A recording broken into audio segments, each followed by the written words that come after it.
if you would begin your third session. All right. Thank you. Thank you, Mr. Chairman. All right. Do we have both individuals on virtual land right now? Okay, perfect. I will introduce them. So, good afternoon. Again, my name is Kelly Norris. I'm the Wyoming State Forester, and we'll quickly just really reintroduce ourselves. Shad Cooper, County Fire Warden, Suffolk County. J.R. Fox, Campbell County Fire Warden.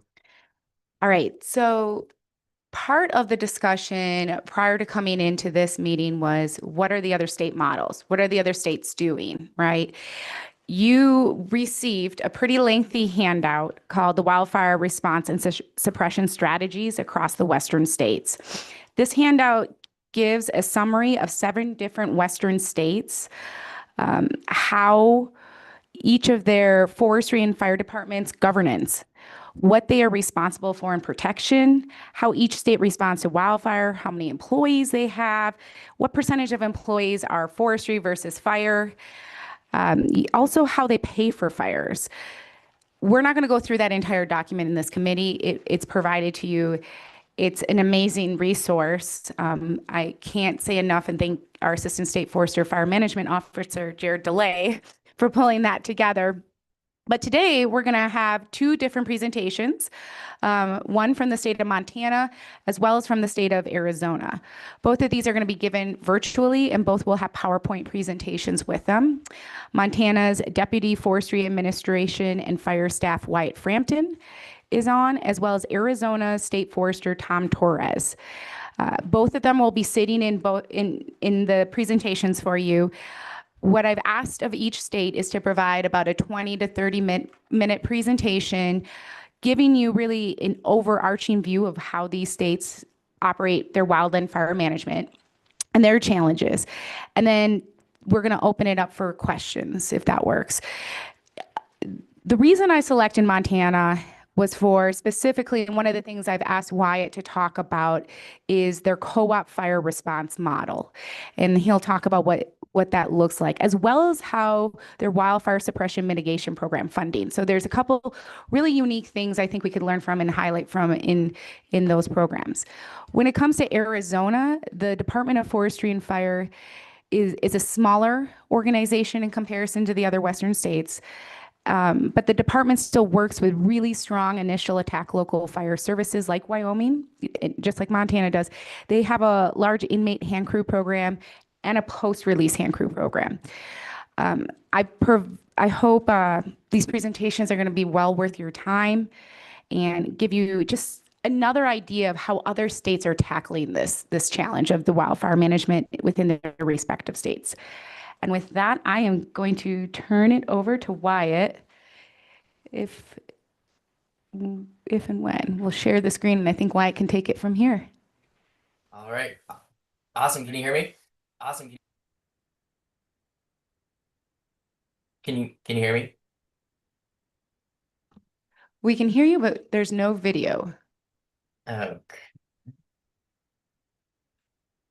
How about now? We can barely hear you, but welcome to Appropriations in Wyoming. All right. Apologies for not being there in person. Is this any better? Getting a little bit better. Okay. If it gets too quiet, just please feel free to yell at me. We will. Thank you. Hello. All right. Can we all see the presentation? Yes, affirmative. All right. Awesome. Well, Chairman and members of the committee, for the record, my name is Wyatt Frampton. That's W-Y-A-T-T, and last name Frampton, F-R-A-M-P-T-O-N. Thank you very much for the invitation to be here today.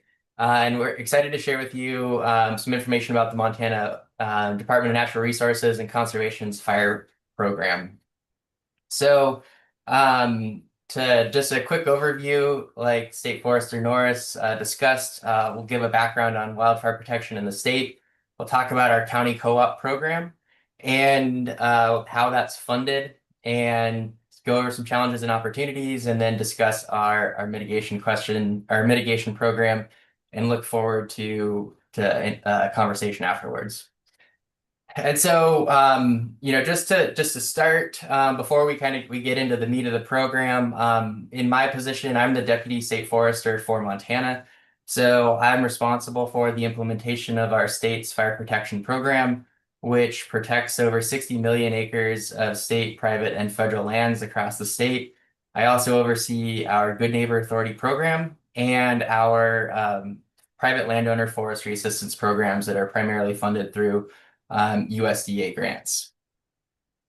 So just to start with, I promise this is the slide that has the most text on it for the entire presentation, but just want to give a background in how we as a department fulfill our legislatively expected wildfire response program. And so, I'll draw your attention to, the state fire policy, which is really spelled out in Title 76, Chapter 13.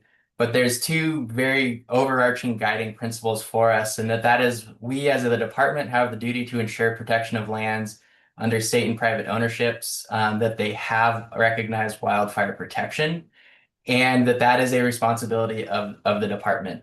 Local governments and counties also share in that responsibility, but it is an overarching responsibility of the department. And so at the start, when I said we have 60 million acres of wildland fire protection, that is primarily state and private property. Upwards of 92% of that is actually state or private property.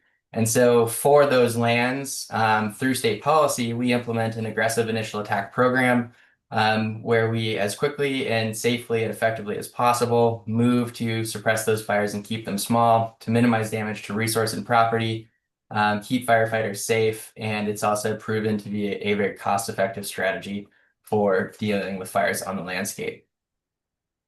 So looking at how we, that's the state. There's a lot more to our state fire policy, but those are just some highlights that I wanted to share. If we then kind of take a step out of policy, the department also has several guiding documents that we use to shape how we respond to and mitigate and protect our communities from wildfire.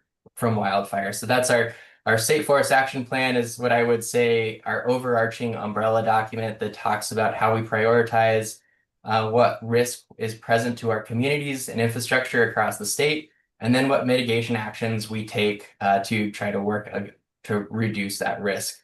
Our fire protection program and our private landowner forestry assistance programs also have strategic plans outlining where they want to be in the next 5 years and how we can continually look for opportunities to improve our programs and continue to modernize our response models.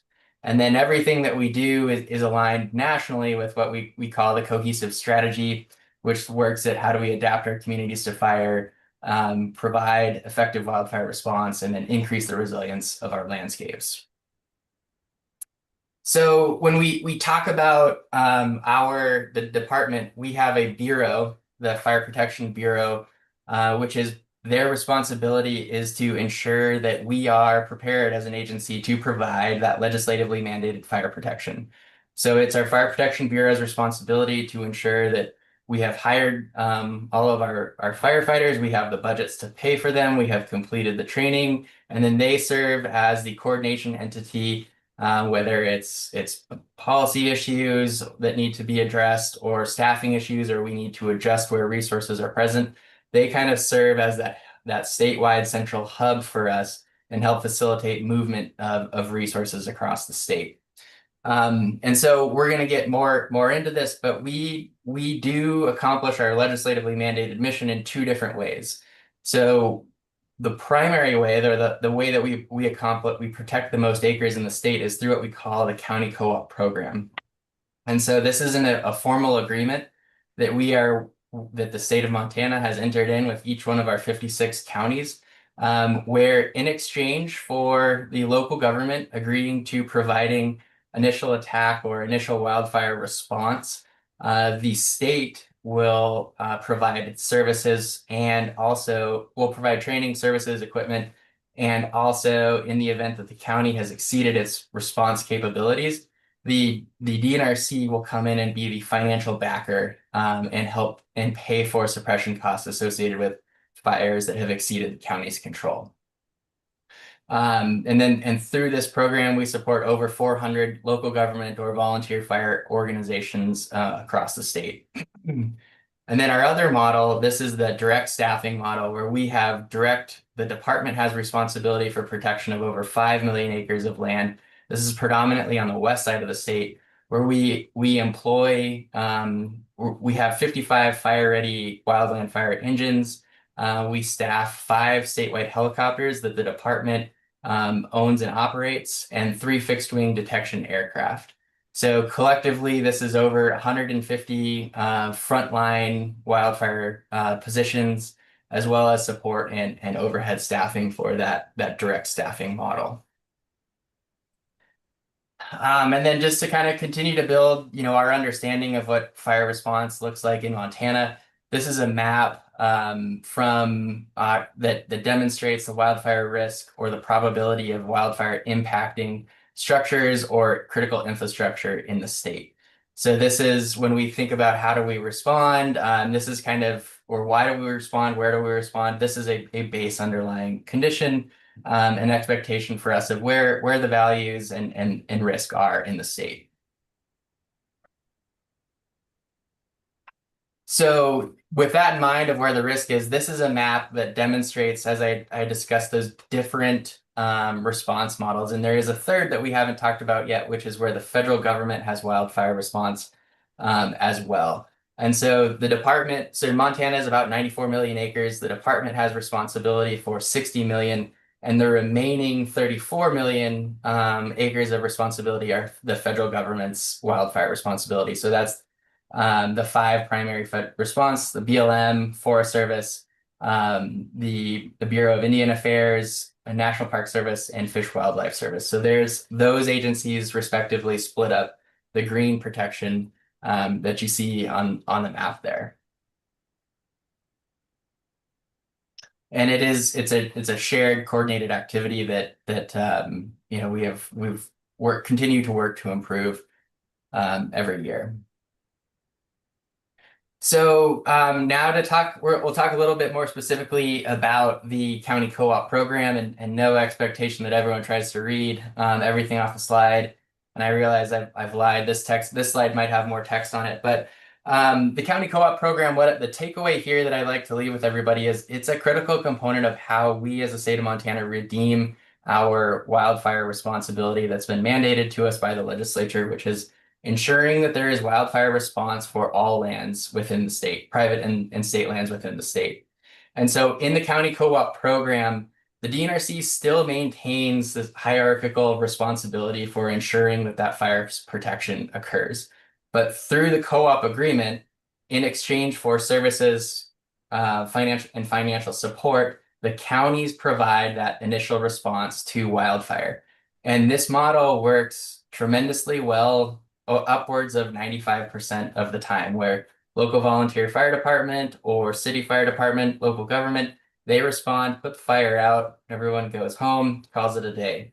In those cases where the fire escapes the county's ability to suppress it, as in they need more resources than they have, they no longer have the financial resources to support the suppression action, they can request assistance from the state. And so then what we will do is we will bring in, we'll bring in incident management teams, aircraft, additional fire response, and then we also, often most importantly, provide the financial backing for those resources that are taking that suppression action. And so it's in one of the things that's great about the program is that there is an incentive, obviously, for the fires to stay small from both parties. And from the department's perspective, one of the things that we try really hard to do is make sure that those local departments are equipped with the best resources that we can. So that's why we have grant programs to help make sure that they have good, solid equipment to respond in. The department produces and procures wildfire response equipment, as well as some structure enhancement equipment for them as well. And then again, at the end of the day, the department does bear the financial responsibility when or if it exceeds that county response capability. So I think it is really important though to note that this program didn't develop overnight. We have been at it for a very long time. The county co-op as a formal model really emerged in the late 1960s and has continued to evolve and change and get better. We've learned over the years and where we're at where we feel like we're at a pretty stable model of delivery now, though we continue to look for opportunity to increase our capabilities. So I talked about one of the things that helps make the program successful is that frontline firefighting equipment that we're able to get into the hands of the county. And so one of the programs that we run within the county co-op program is we build wildland fire engines in-house, and then we will deliver those to fire departments across the state, and work to keep those equipped, and oftentimes have ways of helping departments staff those engines in the event of critical fire conditions in their areas. And so this is just a depiction of where some of that equipment is. But there are also hundreds of other pieces of equipment, whether they're bulldozers, road graders, excavators, that we have gotten into the hands of counties to assist with their wildfire response that's not represented here. And so that's, again, on the county side or the county co-op side, but we also, as I said, on the direct protection side, we do have our helicopter fleet, aircraft, as well as our 55 engines that we do move across the state, depending on where the fire danger is or needs are. Another thing that I think is really important, we'll talk a little bit more about this later on in the presentation, but what I'm describing is what our base staffing capacity and capabilities are. As conditions change throughout the season, we do have mechanisms where we can bring in additional aircraft, whether that's through the national system or through state contracts, where we are actually the holder of the contract to bring aircraft in, or additional resources engines to supplement or boost our resource needs depending on where the risk is. So now I'll spend a couple quick slides here just kind of explaining how from Montana's perspective we fund this. So the way we look at how our funding works is we have our preparedness funding, and this is money that's appropriated by the legislature for us to hire staff and maintain our preparedness or our response program. So for us, this is over $14 million on an annual basis. And per state law, we have to raise 1/3 of that through wildfire assessments, which is a fee paid by residents who receive some of that wildland fire protection, with the other 2/3 being appropriated by the legislature. So then the other component for us of funding wildfire is actually paying for the fire suppression. And this is just looking at the last 10 years. For us, our average is about $29 million per fire season. But because of the volatility of fires, of fire conditions and then fire cost, the actual, it's very difficult to appropriate the correct amount of funding, not knowing what the fire season is going to bring. And so when our legislature over the last 20 years has been working to resolve this problem, starting in 2008, when there was an actual dedicated fire suppression fund. So the legislature took money and said, this is going to be the fire fund, and expenses for fire season will be paid out of here. And then, as you can see, that model, held until there was a determination that, okay, like a one-time appropriation was great, but we need to figure out how to create a recurring balance in there. And so that's essentially what the next iteration of the fund was House Bill 354 back in the 2013 legislative session. And so what that did was created some mechanisms for the account to refill based on surplus balances and other parts of the budget, so that there was this regenerative mechanism to it. But what we were seeing, the trend for us in the state was the continuation of more fires, bigger fires that were becoming more expensive. And so in the 2021 legislative session or 2023 legislative session, we passed what was called House Bill 883, which we'll talk more about here later in the presentation. But what it did was say that what we want to try to do for the fire suppression fund is let's take the worst case scenario fire season we've seen and try to ensure that we could withstand what would potentially be double the financial impact of that. So it drastically increased the balance of the fire suppression fund while keeping that regenerative process into it. So as we had minor fire seasons, the account balance still worked its way to try to maintain a stable balance and deal with some of the volatility to protect the larger state budget. Just for us, as I said, we continue to see the trends of increasing number of fires and acres burned in the state. And then just wanted to break down, give a visual breakdown of what our fire costs are on an annual basis. So looking at 2024, where most of the fire activity was on the east side of the state. These are the three biggest fires that we had: the Dead Man, Remington, Black Canyon. And then to bring us in at about $27.5 million for the season for just suppression expenses, not including the preparedness component of the season. So then one of our largest fire seasons, just for comparison's sake, this is 2017, a $65 million impact to state finances, where most of the activity was on the west side of the state, and that most of the significant financial activity was on the west side of the state for that season. And so just to be on the, we're going to start to transition kind of to talk about this. What is from an opportunity standpoint from us? And we know, it's very similar to the conversations that were happening this morning. We're seeing a changing workforce. People with decades of experience are leaving the workforce. Fire management skills they take a long time to accumulate, and we rely heavily on those. So we're seeing some changing workforce, with this House Bill 883 passage that we've had tremendous opportunities from. Additional funding also brings challenges in terms of, changing expectations and systems that we're reliant on to function that are used to a certain amount of money or a certain amount of resource movement. And then all of a sudden, when we ask it to do more, there is some time for those to adjust. And so, but what I want to talk about really though is the opportunity that we had. So House Bill 883, I mentioned that it did substantially increase the size of our fire suppression fund. But what it also did was on a biennial basis, it authorized the department to withdraw up to $60 million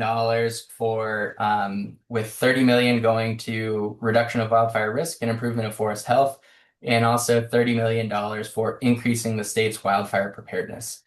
So what we've done with that funding is on the wildfire preparedness side, is we've pursued exclusive use contracts with aircraft so that they are working for the Department of Natural Resources, and we are in control of where and when they go, which fires they suppress, and they're shared within the state. And we were fortunate that we were able to share them with Wyoming last year, based out of Sheridan, to help respond to some of the fires that you all had. Just the ability of us to just keep those resources local, share across the state borders, was awesome. And so with this, we've also been able to modernize some of our aviation fleet, hire some additional wildland firefighters, and just generally increase the department's posture and capabilities to respond to wildfire. The other side of that money, and that I'll finish the presentation on here with a few more slides, but is to talk about the $30 million per biennium that's gone to wildfire risk reduction and forest health improvement. And so from our state's forest action plan, we know very clearly and very well where wildfire risk in the state is. Thanks to modeling efforts. What we haven't often had access to are funding pools or pots to do something about that risk. So this money we are allowed to use for contracting projects to actually go out and reduce risk to communities and infrastructure. And so like to date, we have over 60,000 acres that are under contract in and around communities in our priority areas. And over 250 different contracts across the state of these projects happening with those goals of reducing wildfire risk and improving forest health. And so, I think that's we can increase our ability to respond to wildfire, but also equally important is that when there's not smoke in the air, we're doing what we can to protect those valuable assets and communities. And so just a couple quick examples here for you. We have these through our dashboard, but like I said, we do know where wildfire risk is present to our communities and infrastructure. And so what we've done is, we can take that data and then we can look locally and pass that off to our foresters and talk about, hey, here's a project where we can relatively cheap or a good deal. We can get some saw logs out of this. We can make a good project for some forest health improvements as well and reduce wildfire risk. And so we've set them out and we've found tons of these projects where we're able to take stand conditions like this in the upper right that we've found we know it's out there, but the data helps us find out where those specific locations are and how they're impacting communities and then move towards taking risk reduction efforts. This is another project example. This is the City of Butte's municipal watershed. We've known there are significant wildfire risk issues in the area and the potential for the water basin to be impacted by wildfire is very high.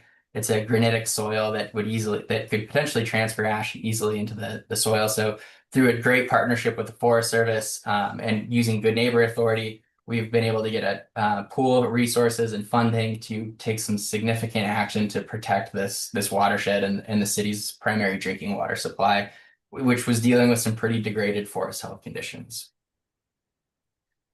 And so with that, I appreciate the opportunity to be here. I'm happy to answer any questions. This is the wildfire response community. We all rely on each other.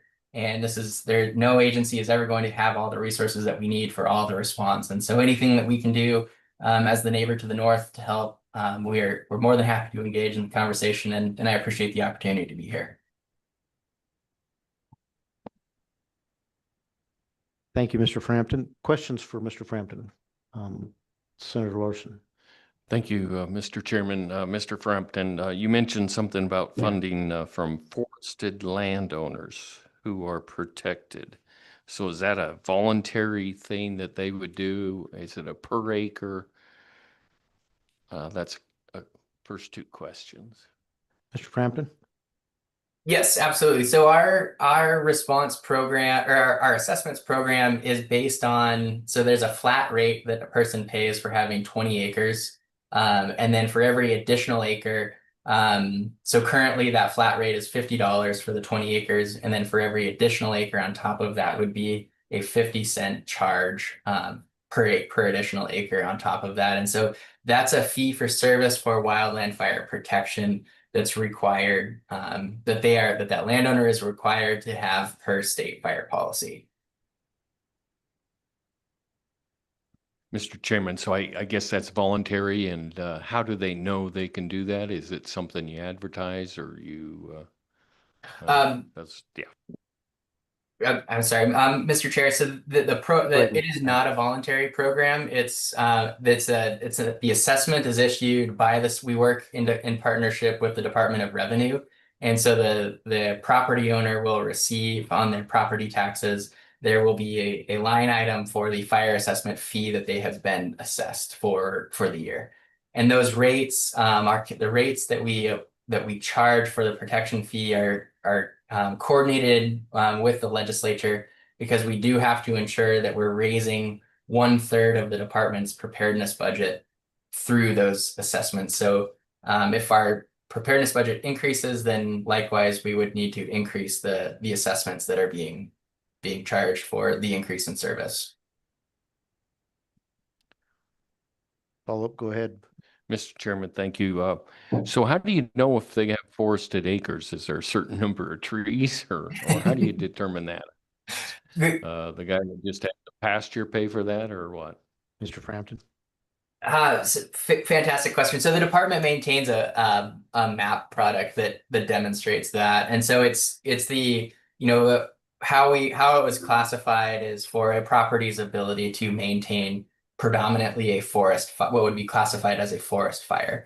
So on the east side of the state, where it's predominantly grass or sagebrush, those landowners are not assessed that fee. It's the vast majority of those paying the fire assessment fee are west of the Continental Divide, where it is predominantly forest with maybe there are intermixed pastures, but there's a 1 mile buffer that's placed around that area that's capable of supporting what's deemed a forest fire. Thank you, Mr. Frampton. Could you also address leased property, like state leased property? How you deal with this same issue? Yes, so on our state property, the department doesn't pay an assessment on that property just because in our state laws, trust lands are not allowed to be assessed fees. And so if someone was leasing state land, in turn, they would not be assessed that. They would not be assessed an assessment, or they would not be assessed the fee. Thank you. Representative Harrelson. Thank you, Mr. Chairman. Thank you for joining us today and having this conversation. Obviously, as we're looking at this and kind of doing a deep dive into what Wyoming's answers could be to the 2024 season and moving forward, obviously, we don't want to find ourselves back in that situation. Just wanted to get a clarifier and make sure I heard you right. So you're saying counties are your first line of defense, and then the counties have the ability to call the state in to basically take over at any moment they feel necessary without any financial burden landing on the counties. Did I hear you right on that? Mr. Frampton. Yes, so that is correct. So the county makes they make a formal request to the state for a county assist, and the department will make a determination that yes, you have exceeded, your capacity to handle this incident. And then at that point, the department will, it depends on what help looks like. Sometimes that means we send an incident commander to take over the fire. We order an incident management team. We send additional resources, or we do provide that financial backing if that's what is needed in that situation. Follow-up, Representative Harrelson. Yes, thank you, Mr. Chairman. So with that, and I believe it's probably in this pile of information, I don't have it right off. How many, what are you looking at as far as trucks, crews, that type of stuff? And I think I'm getting down to it right now, but maybe if you could just talk a little bit about that and how maybe you disperse them through the state. I believe there was a map that you. Yeah, absolutely. So for our direct protection program, we staff 55 fire engines that are predominantly on the west side of the state, and those will be a 2 or 3 person crew. And then there will be overhead and supervision that goes along with that at local field offices that we have. So we have 14 field offices where those fire engines are primarily spread out between. We also have 5 modified Huey helicopters with a 350-gallon bucket that we will pre-position across the state depending on fire conditions or seasonal or the needs of that period of the season, and then 3 fixed wing detection aircraft. And so that makes up for our direct protection, where we have the responsibility to redeem the state fire policy. That's what those resources are, but we will fluidly move them across the state. And then the county co-op program, there are literally thousands of pieces of equipment that are in that program that could be fire engines, it could be bulldozers, it could be pickup trucks. It's equipment associated with helping that local department respond. And those equipment, the care, maintenance, feeding, housing of that equipment is the responsibility of the department that takes that. So we can provide them with the equipment, the training, the vehicle, and then it's their responsibility to staff it. And, they move it around a lot too. If a neighbor needs it, someone needs help, they'll throw people in a truck and help as long as they can. But that's often where the department will step in with our resources or contract resources, additional out-of-state resources that we have the ability to bring in to assist as well. And I want to just have him clarify real quick. Why, can you clarify when you're talking about your Hueys? Those are owned by the DNRC. That means you hire your pilots. I want to make sure you explain what that looks like in comparison to contracting that out and the state-to-state contracts you have with other states and what that looks like. Yes, absolutely. So slight point of clarification, and we don't own them. They're technically owned by the federal government, but through the Forest Service's Federal Excess Property Program, we have procured them and have it's our responsibility to maintain and operate the aircraft. And so we do employ all of our pilots. We do all of the maintenance, upgrades, upkeep in-house, and we store them in state-owned or leased hangar facilities. So an advantage for us is that these aircraft are available to us to respond to wildfires 365 days a year. We also, for the core of our fire season, because of the resources provided to us from House Bill 883, we have also entered into exclusive use contracts for large helicopters, like two Chinook helicopters that we will have on contract this summer. And so those are respectively a 90 and a 120-day exclusive use contract. And so we only have them for that period of performance. And outside of that, their owner will do other things with that equipment. We don't pay for, we pay a flat rate. We pay a rate to the vendor. They're responsible for staffing and maintaining those aircraft. And then, for our aircraft, one of the nice things, our detection planes, we do own them outright. Those are state of Montana assets. But then for our helicopters, we also, us being the keepers of them, we have significantly upgraded them from the stock performance that we receive with the airframes from the Federal Excess Property Program. Senator Grew. Thank you, Mr. Chairman, and thanks, Mr. Frampton, for being here. I wanted to ask you about the state funding. It said in your materials that the state seeded the account for a certain amount of money. Could you explain that? And then does that money, you talked about how it builds from there, does it not revert? Is that how the money carries forward, then just doesn't revert back into general, then it just builds on that to build up that fund for that bad year? Mr. Frampton? So the State Fire Suppression Fund, it has a cap that is, so there is a maximum, and I'm kicking myself for not remembering it off the top of my head, but I believe it's 0.5% of the overall state budget is what the fund is capped at.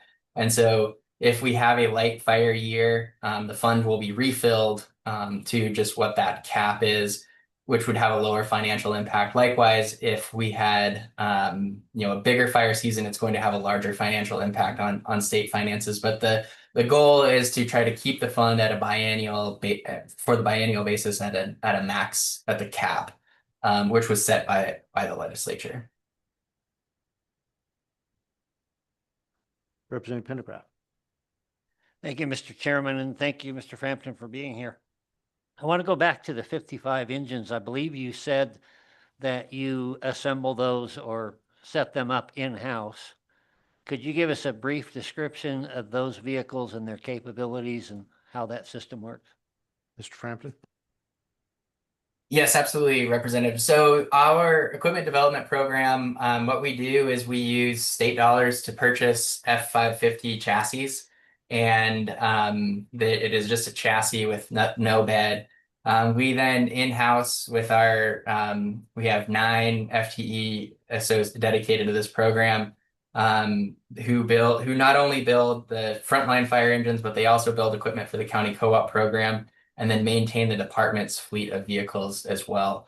But so they build everything from the chassis up. So the boxes, the bed, they put the pump package, they assemble the tanks and put it on. We do order outsource some parts, but they're responsible for putting it together. And then, it is it's a type 5 wildland fire engine that carries 500 gallons of water with a pump and all the supplies that 2 or 3 firefighters need to keep themselves self-sufficient for about 72 hours. And we use it's an incredible off-road capable vehicle, gets into all the nooks and crannies of Montana. And we've this program for us has been in some stage of semblance since the 1970s, where we've just been able to continue to hone and modify and improve the design of the vehicles that we are producing. Follow up? Okay, Representative Haroldson. Thank you, Mr. Chairman. Mr. Frampton, so obviously is what we're looking at right now as the legislature is we're kind of going through with a fine tooth comb our program and our process and saying what's working, what isn't working. And so thank you for sharing yours, but I'm going to ask a question to you. As you're talking about your program, are you like, this is the best thing that has ever been and I would change nothing about it? Or are you looking at, well, this is what we do, but maybe this isn't what I would do if I could do it all over again? Could you just kind of just help us maybe not walk down some roads possibly that you're like, this is what we do, but maybe it isn't exactly what we should do? Can you kind of just give us that high level profile of your system? And if there's any shortfalls that you're seeing, just let us know what those are. Yeah, absolutely, Representative. Appreciate the question. And I think from our program, we have Montana, similar to Wyoming, we have two pretty different terrain types in the state. We've got our mountainous forests on the west side, and then on the east side, we've got predominantly grass and sagebrush. And so for us, that requires a pretty versatile ability to respond to conditions. For us, some of the most destructive wildfires we've seen have been, in terms of home loss, are December and January.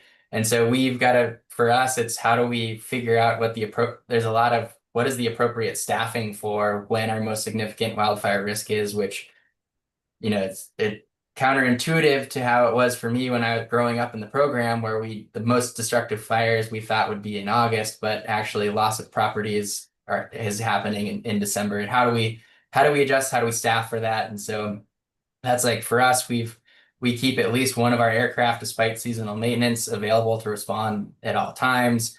We have indoor storage for some of our wildland fire engines, so that they can respond on those dry, windy winter days. But I think a lot of the concerns that we were walking towards have been addressed or are in the process of being addressed by House Bill 883 from our 2023 legislative session.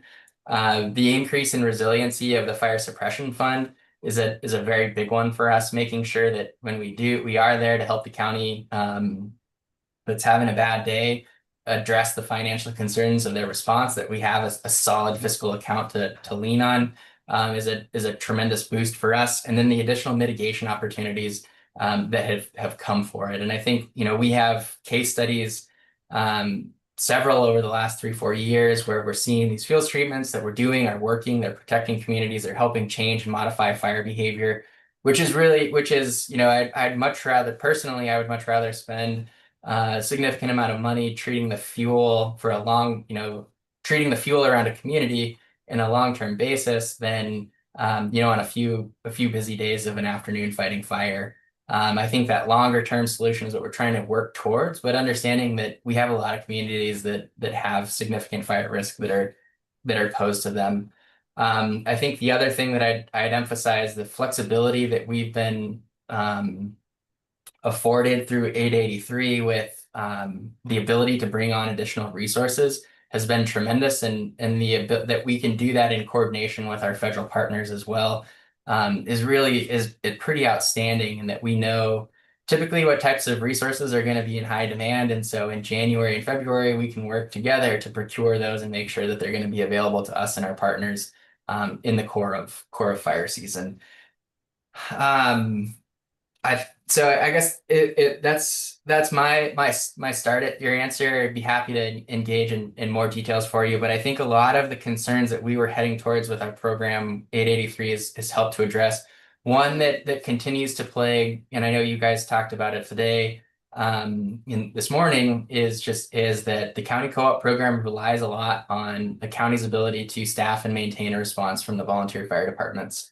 The majority of fires in our state are put out, never make the news, no one ever hears about them, but they're put out by hardworking people supporting their communities. And so making sure that we afford them the credit they're due, but also understand that if volunteerism continues to decline, or we have trouble staffing those departments, it's going to start to poke holes in our ability to respond in the way that we do.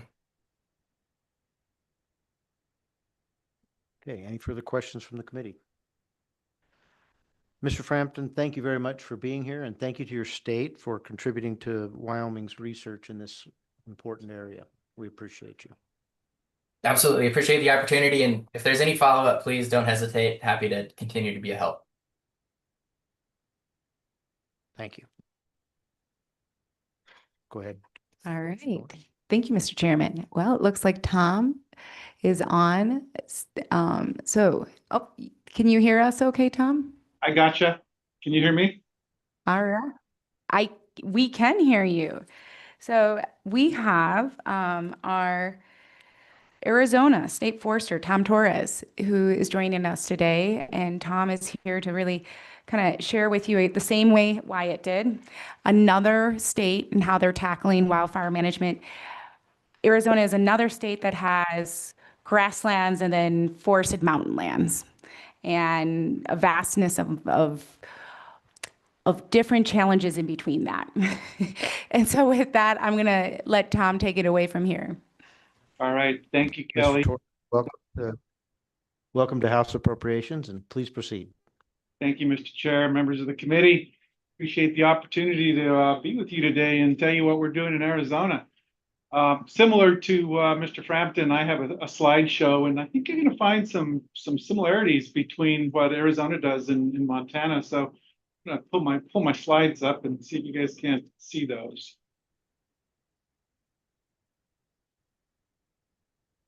Y'all got that?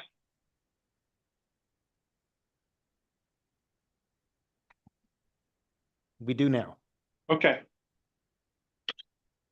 All right, so what I thought I'd do, well, first let me introduce myself. I'm Tom Torres. I'm the director of the Department of Forestry and Fire Management. I'm also known as the State Forester.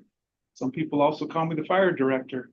And in Arizona, just a little bit of organizational setting, the State Forester is a part of the governor's cabinet, reports to the governor.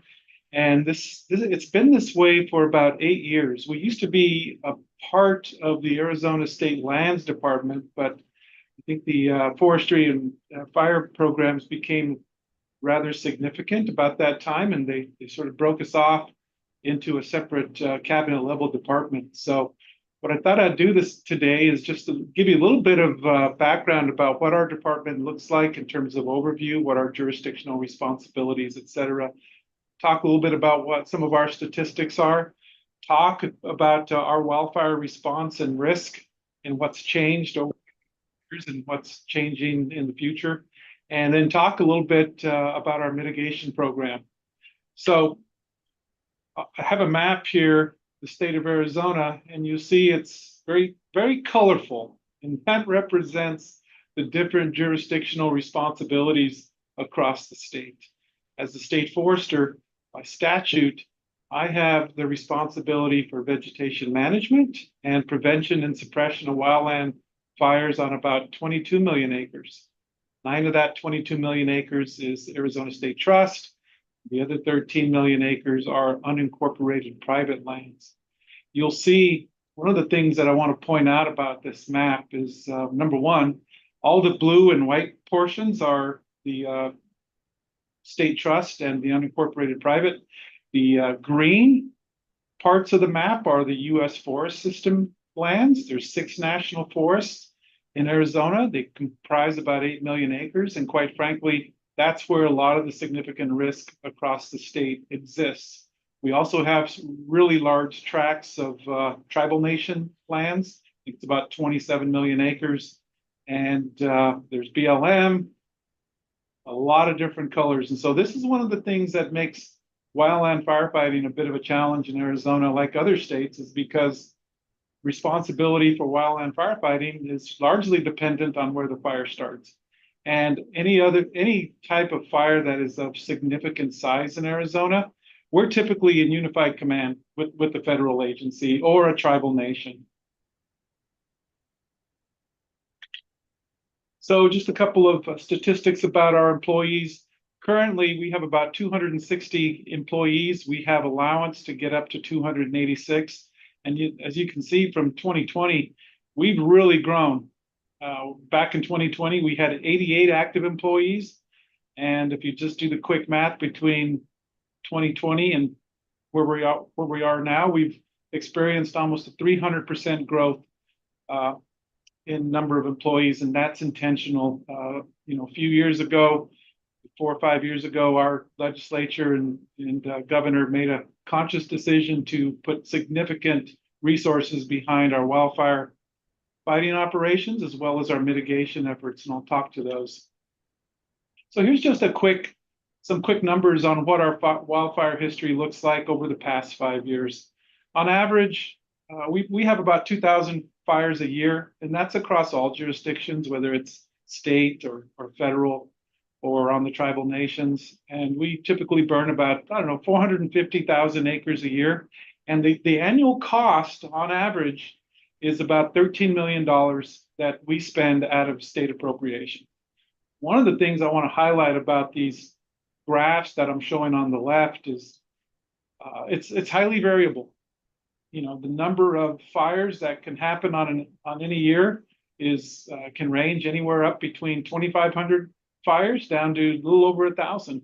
And likewise, the number of acres burned really varies a lot. So it's really hard to sort of manage or think about this in terms of a consistent program across year to year.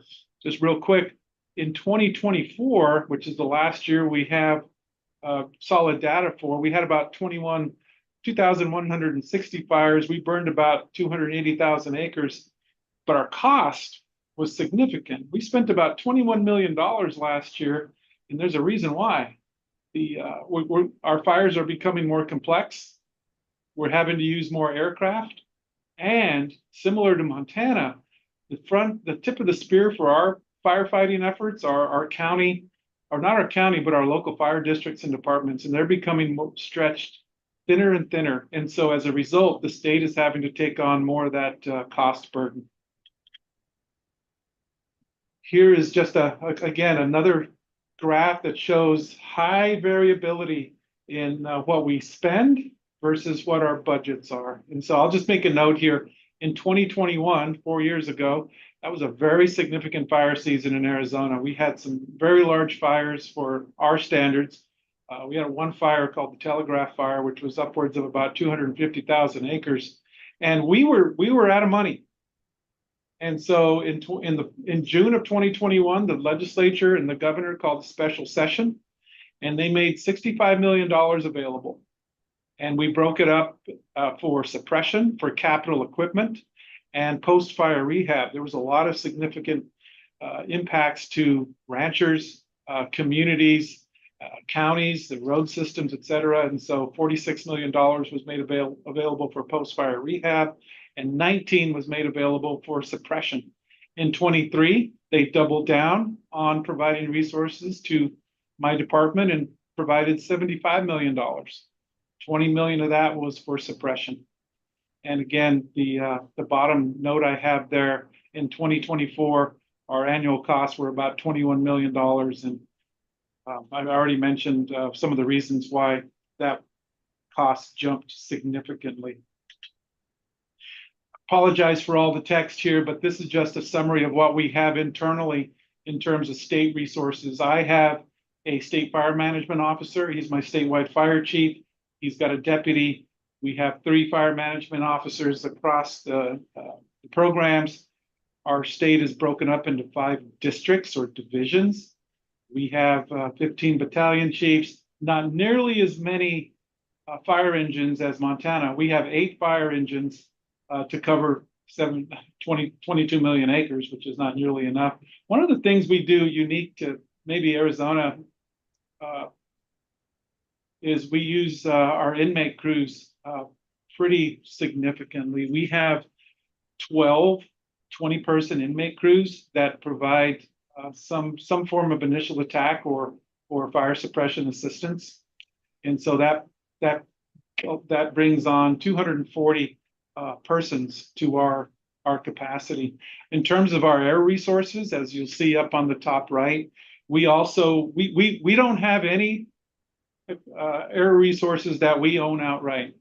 The equipment on the right, we have one air attack aircraft. We have 3 to 6 single engine air tankers. We have a fixed wing drone program, and the air attack and the single engine air tankers are all exclusive use lease.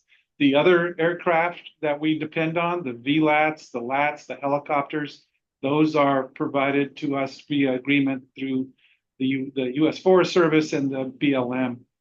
In total, we have about 140 plus qualified firefighters outside of our inmate crews, and we keep them really busy. So let me talk about our local cooperators. I think this is very similar to what Montana does. And the tip of the spear for our initial attack is through our 200 plus fire districts and departments located throughout the state. Through those departments, we have access to about 2,700 wildland firefighters and over 3,000 pieces of firefighting equipment, engines, dozers, water tenders, etc. And we do this via cooperative fire agreement. And the text on the right side of the screen I just pulled this from one of our cooperative fire agreements. I wanted to highlight one thing. So the first thing it says is that the state forester agrees to provide resources to our cooperators. And when I mean resources, I mean training, I mean support, and I mean funding. And so typically what happens is when a fire district has a fire within their jurisdiction, a wildland fire, they're responsible for responding and assuming incident command for that. But oftentimes they are overwhelmed pretty soon, and then we by agreement are responsible for taking over control of the fire, and typically we also pick up the cost. And so we provide that service within their jurisdictional boundary, and then we also provide the ability for our cooperators to suppress wildfire outside of their established boundaries.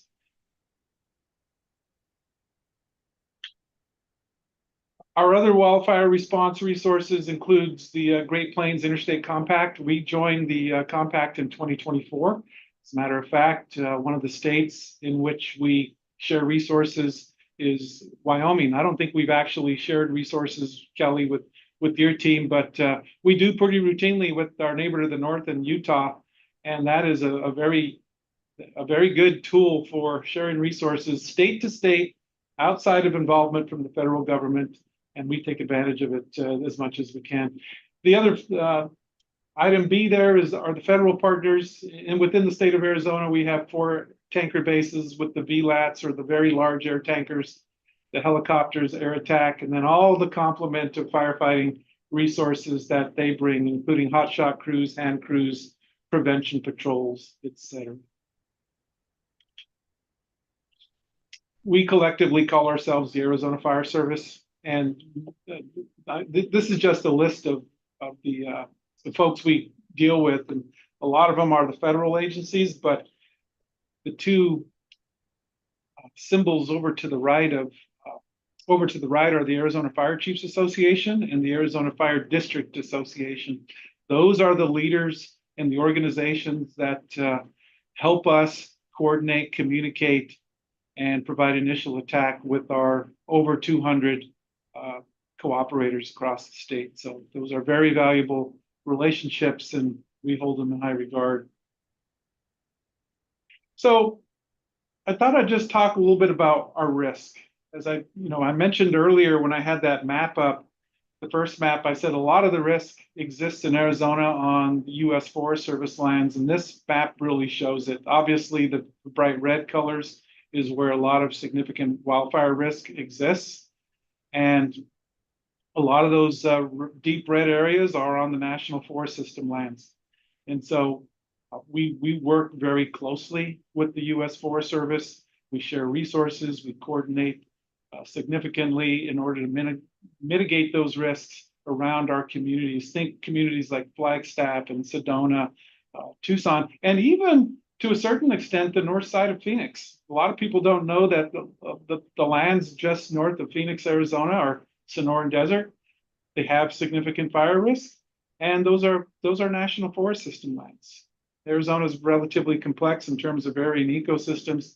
Not only do we have the Sonoran desert landscapes with the big saguaro cactus, of course, but we have a lot of ponderosa pine forest and pinyon juniper and chaparral.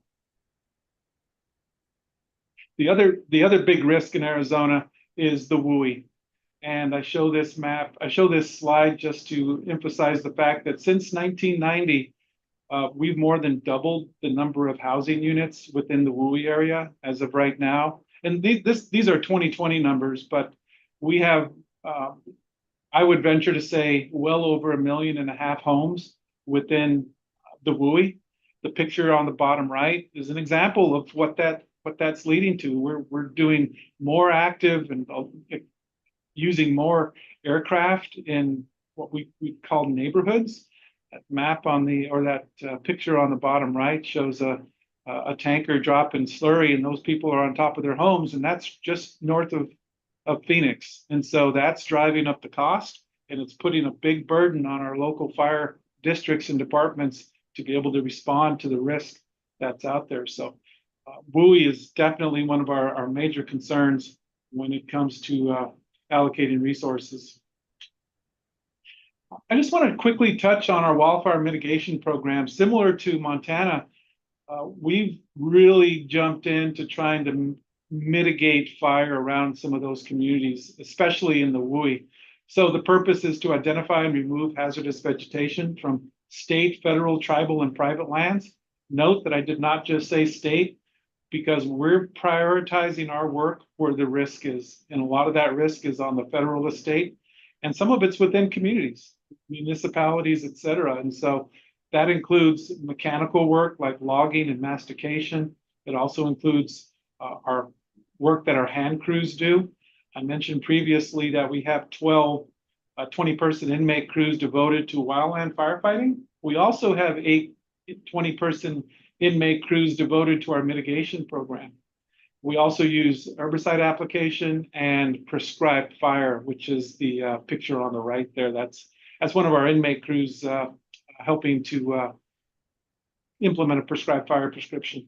How do we do that? We use contractors, we use our inmate crews, and we use grants. We have a pretty robust grant program in which we provide money somewhere on the order of between $5 to $10 million a year, where communities and fire districts, fire departments can apply for grants, get grant money, and do the mitigation work on their own via a variety of different formats. We've made a lot of progress over the past, say, 10 years, especially over the past 3 years with accomplishing mitigation efforts. This slide shows that in 2025, which is right now, we're coming up on the end of our fiscal year, so these numbers are fresh. We've accomplished about over 30,000 acres of treated wildfire mitigation acres through those methods I described earlier. And you can see where we've come. Back in 2022, there was 5,000 that we had completed. We're up to 30,000. Our goal next year in 26 is to reach 40,000 acres. And our 5-year sustainable goal is to match 40,000 acres for the next 4 years. One of the things I wanted to highlight here with our mitigation program is, again, almost 15,000 acres of 24,000 acres that we accomplished last year in 24 is on the non-state lands, again, because that's where the risk is. And that's what we're trying to emphasize. Some of those acres, almost 6,000, are on National Forest System lands through our Good Neighbor Authority and our Good Neighbor work. And so this is my last slide, and I just wanted to sort of highlight some of the things we're doing in Arizona to prioritize mitigation and wildfire response. One, as I mentioned, we're emphasizing our wildfire mitigation capacity building and investments. We're still a growing organization, and if we're going to meet our 40,000 goal in 26 and maintain that, and provide expanded wildfire suppression. We need to continue to grow as it makes sense. Number two is, as I mentioned earlier, our goal is to achieve 40,000 acres in 26. We also are providing increased attention to our Firewise education program to our communities. One of the unique things about number four, the state fire marshal is also under my jurisdiction. And so we're going through a fire code rulemaking exercise. And part of that includes consideration of adopting a statewide WUI code. We have not decided to pull that trigger yet. There's a lot of conversation that's happening with the adoption of a statewide WUI code.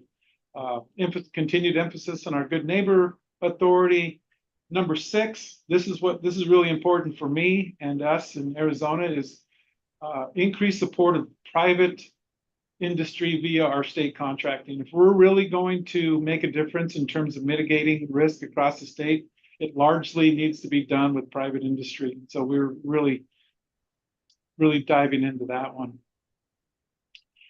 I don't need to read the rest to you. It's just some local things we're doing in Arizona. But again, we have a pretty robust list of priorities that guide our decision making and our investments. And with that, that is the end of my slide. I'm happy to stand for questions if you all have it. Thank you, Mr. Torres. Questions from the committee? Representative Harrelson. Thank you, Mr. Chairman. Forester Torres, thank you for joining us today. I do love seeing the different snapshots of different states and what you guys are doing.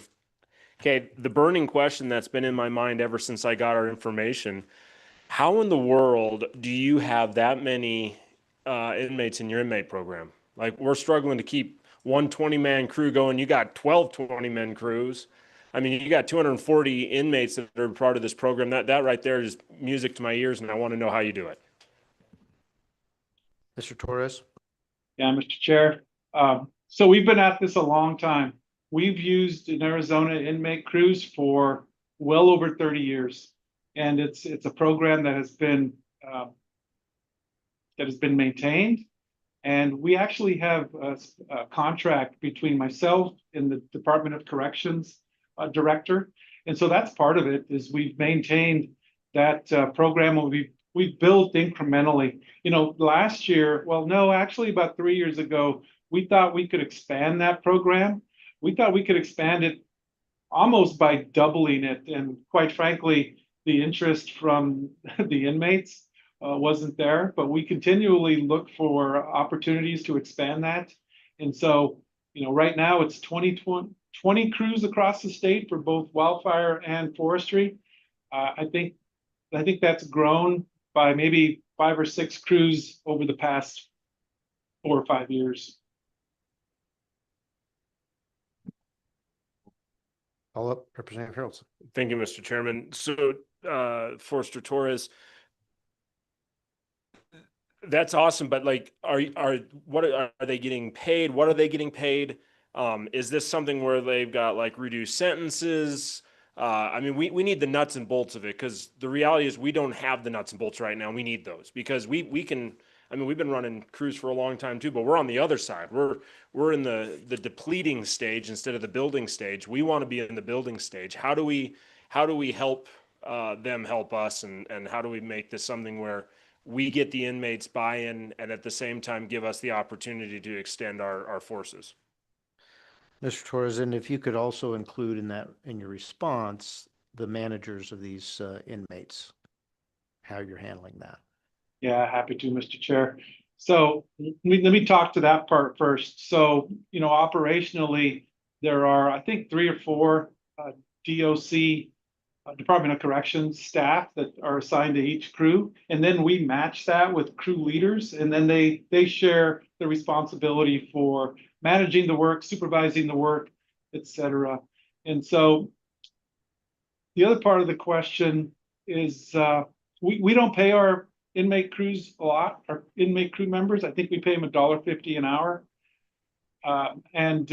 But what we do have is we have a post. One of the things we do is we have a post inmate crew. We have one civilian 20-person crew, and those are all former inmates. And so that's one of the things we try to do, is provide a career, if you will, a career ladder. The other thing we try to do is maintain awareness of these folks to our contractors that have contracts with us, that when they get through with their sentence, if you will, and have some experience on our inmate crews, that they have a skill set.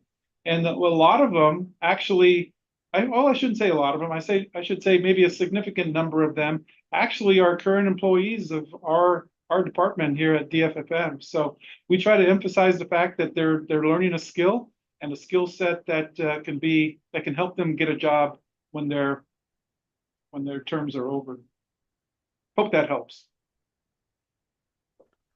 It does, Forster Torres. Just a quick follow-up question on that. How long have you been hiring these past inmates, and how long have you been running that crew of inmates that have gotten out and are now full-time employees? Yeah, Mr. Chair, we call that crew the Phoenix crew. They're stationed here in Phoenix. I think they've been around for 8 to 10 years now. Tom, I have a real quick question, Mr. Chairman. Do you know how many inmates in the state of Arizona there is total? Because I have a feeling it's exceptionally higher than what we have here in Wyoming. Yeah, Mr. Chair, Kelly, I do not know that number, but it's probably a lot.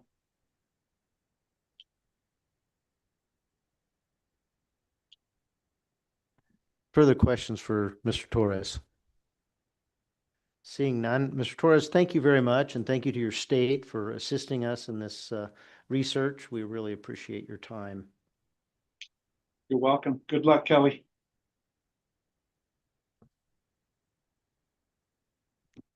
Right. Forster Norris, if you'd like to continue. We are ahead of schedule. So is there any questions from those presentations that the committee would like to ask prior to us moving forward with anything else? Questions on other states' input? Seeing none, Forster Norris, I have one question. I noticed that both of those states had a risk map, and I haven't seen something like that. What does it take to create a risk map, or do you already have one? Thank you, Mr. Chairman. That is a good question. We have a state forest action plan.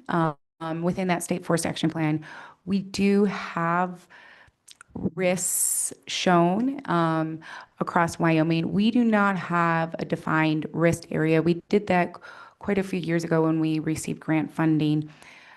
Wyoming is on the edge with the selecting and putting and sharing publicly risk because of what we have seen across other states. When that happens, the wildfire insurance companies also get a hold of it.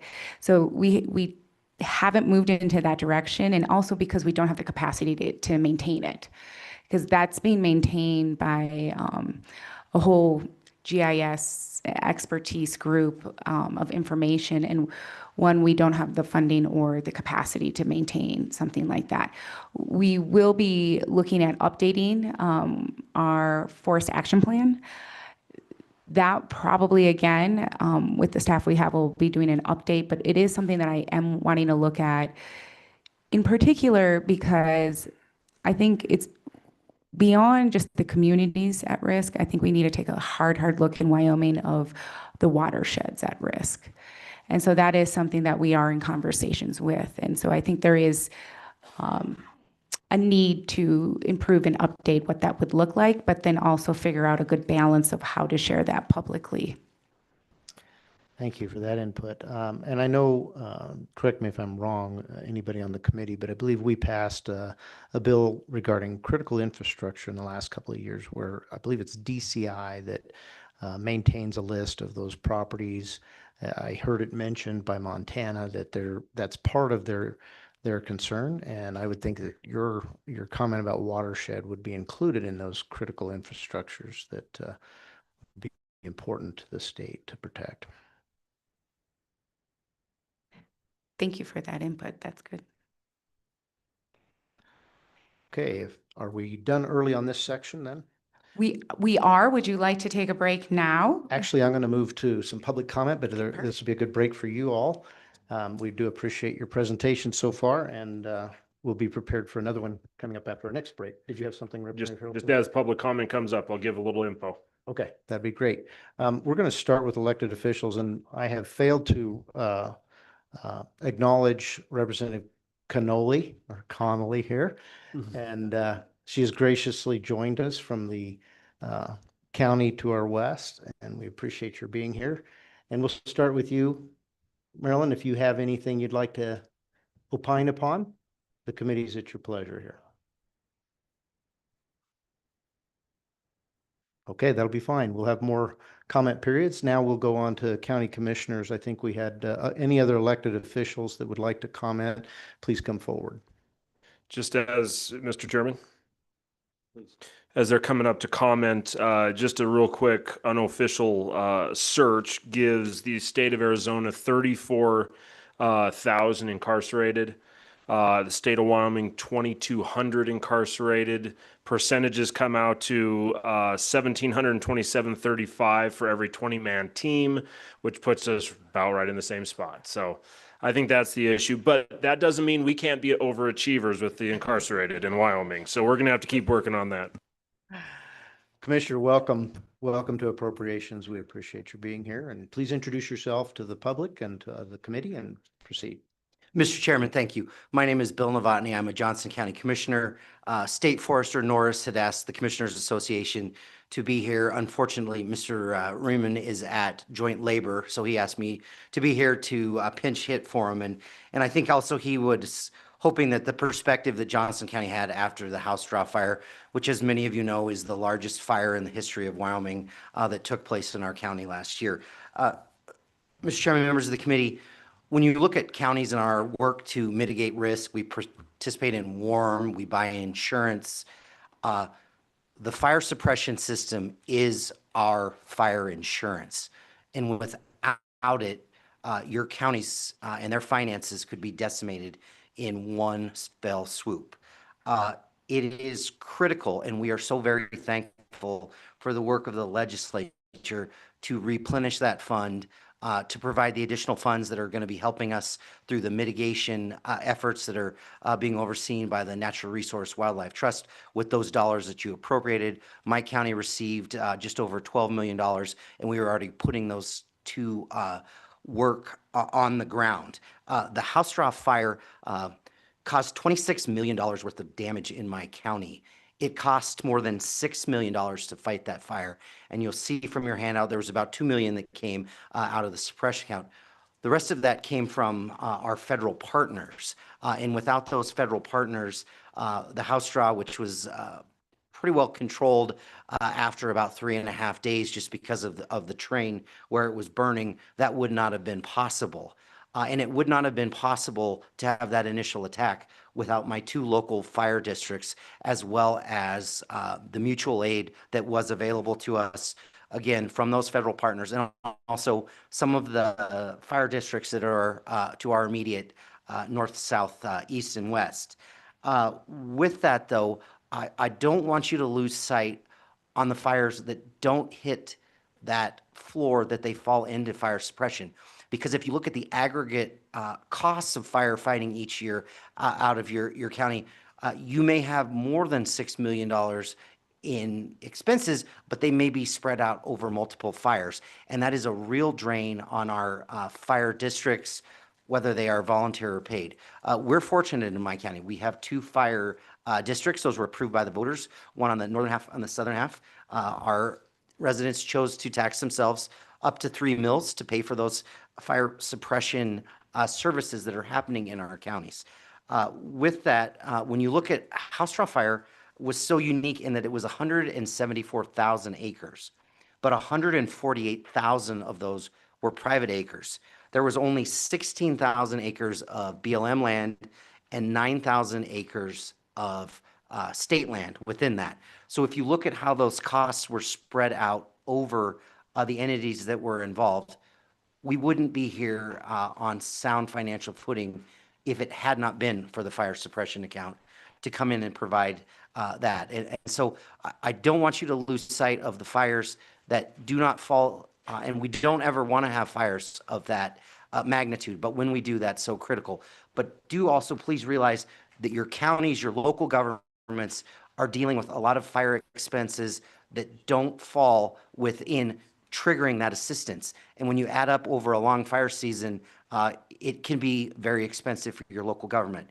I'd also ask you to please remember the expenses that many of your local governments bear that never make it into a fire cost analysis. And that is the resources that we provide from our road and bridge departments, our other county employees that we either reassign. It is our emergency management and radio systems that a lot of times are doing the work to coordinate that. We're one of the many counties that do not use WildLink. We have our own system. It is our code red and our rural addressing systems using our GIS technology. Again, all assets that we pay for out of our 12 mills that are used to find the people that are in danger and get them safely out of the way. Within that, we are also one of those counties that's been fortunate to have some of the pre-mitigation work. The Buffalo Municipal Watershed was protected 3 years ago through a Good Neighbor Authority project that the state forester actually initiated while she was still a forester up in Johnson County. Those are critical, and I'm certain that the folks in Sheridan County now and the city of Sheridan are looking at as they are trying to protect their critical watershed from erosion and other problems as a part of the elk fire. And so again, any efforts that can be put in to mitigating that future risk, and I would strongly encourage this committee to look at the work that is being done through Good Neighbor Authority. And it's unfortunate when we've got to pull people from state forestry away from their work to facilitate good neighbor projects so that they can jump in a truck and go be fast attack on a fire, because that means they are not working to facilitate a timber sale, to do critical fire reduction and other important things.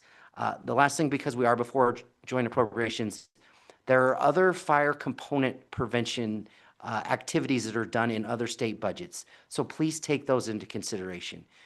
State lands needs money to control noxious weeds because those are the most likely to burn, whether it's cheatgrass or some of those other things.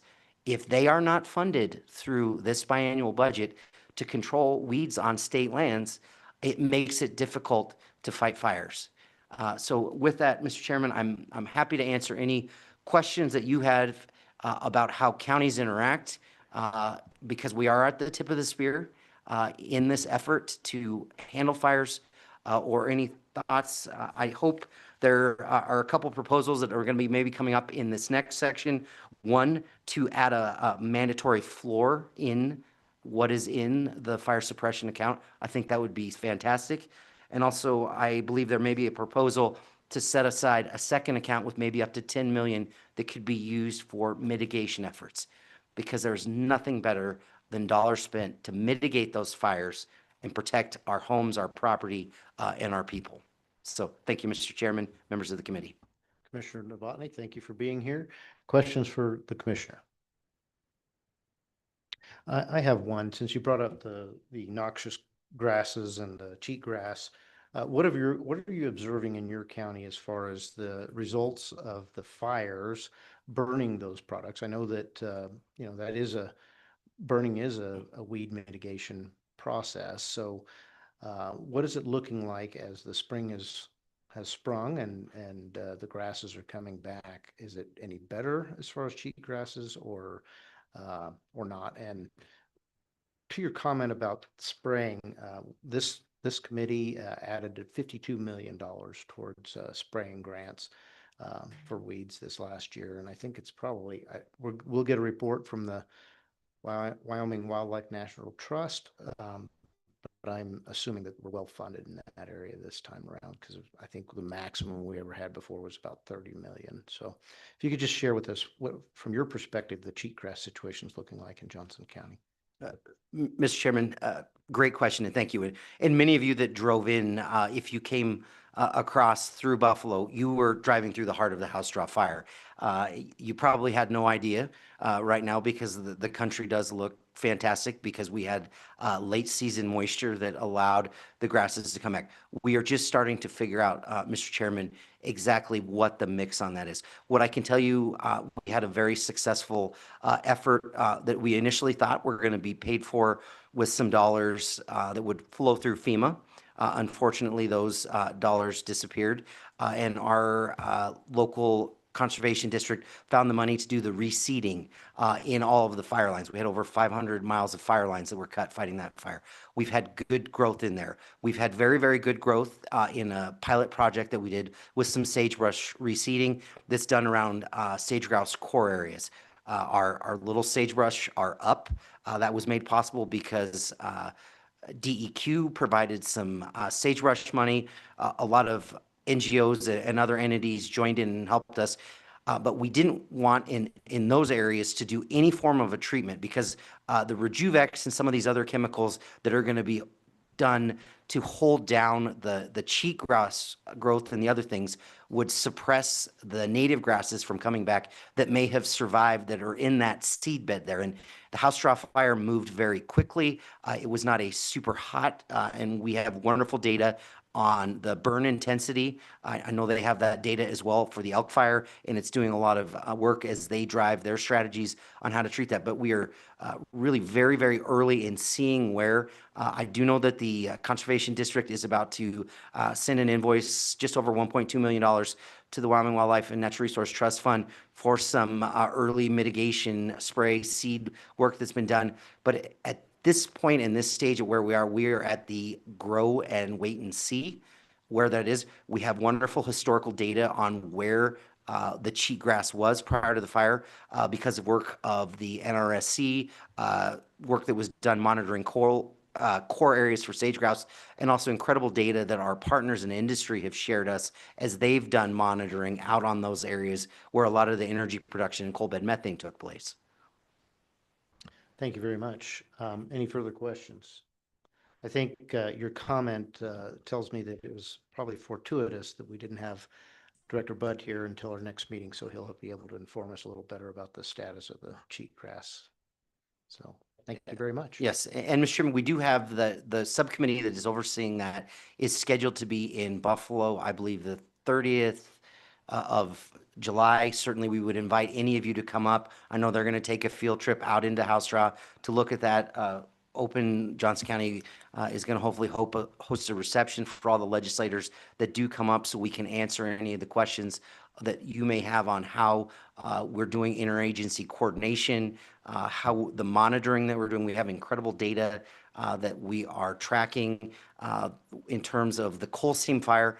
I do want to add, though, we are applying for that grant. That is a match grant. My county is looking at least $86,000 in costs to do that initial mapping. And the biggest thing that we're trying to figure out, Mr. Chairman, is after we get that data, how do we get it in a format that is usable for our fire departments, our first responders, possibly for the state? Because it's going to be a huge file of data, but it won't do us any good if it's just sitting somewhere in the cloud and we can't deploy that on the ground to do prevention, monitoring, and work with our federal partners. Very good. Thank you very much. Thank you, Mr. Chairman. Appreciate the invitation as well. Yep. Okay, do we have any further comments or questions from the public? Go ahead, come on up. Rolf, welcome to this is joint appropriations. I got ahead of myself there. Yes, please.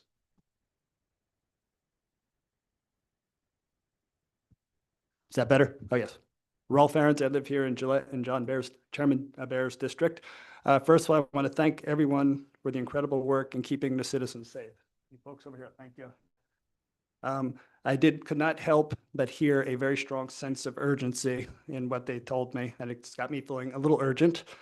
I wasn't planning to speak, but I'm here. I've learned a lot from what they told us and from what we heard on the other folks, perhaps maybe more than I really wanted to know, but we'll keep going. Please correct me as needed if I'm in error in anything. It seems, again, especially you folks, it seems Wyoming as a whole doesn't have enough firefighting equipment and there are staffing issues. Is that a reasonable conclusion? Yes. Jumping to the local level, Gillette just passed its 25-26 budget. And just reading some numbers straight out of the budget, $5.1 million for firefighting operations funding, $250,000 for fleet depreciation, and $46,000 and change for equipment depreciation. Full disclosure, I'm not a city budgeting expert. I'm learning as I go here. Given the urgency, this is where I need feedback, or I'm not sure what's the right format. Given the urgency that I heard, and I agree with it, it seems that Gillette, Campbell County, and Wyoming could all benefit if the future city budgets could perhaps prioritize firefighting more across the board, what they told us, and perhaps defer less critical projects. I don't know if that makes sense from a budgeting point of view. That's just what my brain is telling me. What I don't know is, so I think it's a good idea, but you guys are smarter than me. And the other question is, would this help the efforts for the folks sitting to my left, or would it make things more complicated? That's all I have. Any comments for? I will say this, Rolf, that anytime the local governments can pick up some funding to help with this effort, it's great. You are talking about the city though, and we're mostly focused on wildfires right now. Understood. But anything that the city does to take over responsibilities for the fire department within the city limits so that they've got more resources available outside of the city limits, that this fire district or this Can I comment on that? Yes, Chairman? go ahead, please. So I just was going on what they said before about that the local fire departments are often the first responders. That's what I was thinking, but if I'm in error, that's absolutely fine. So, Yeah. all right. Thank you for the suggestion. Yeah, Okay. thank you. Yes.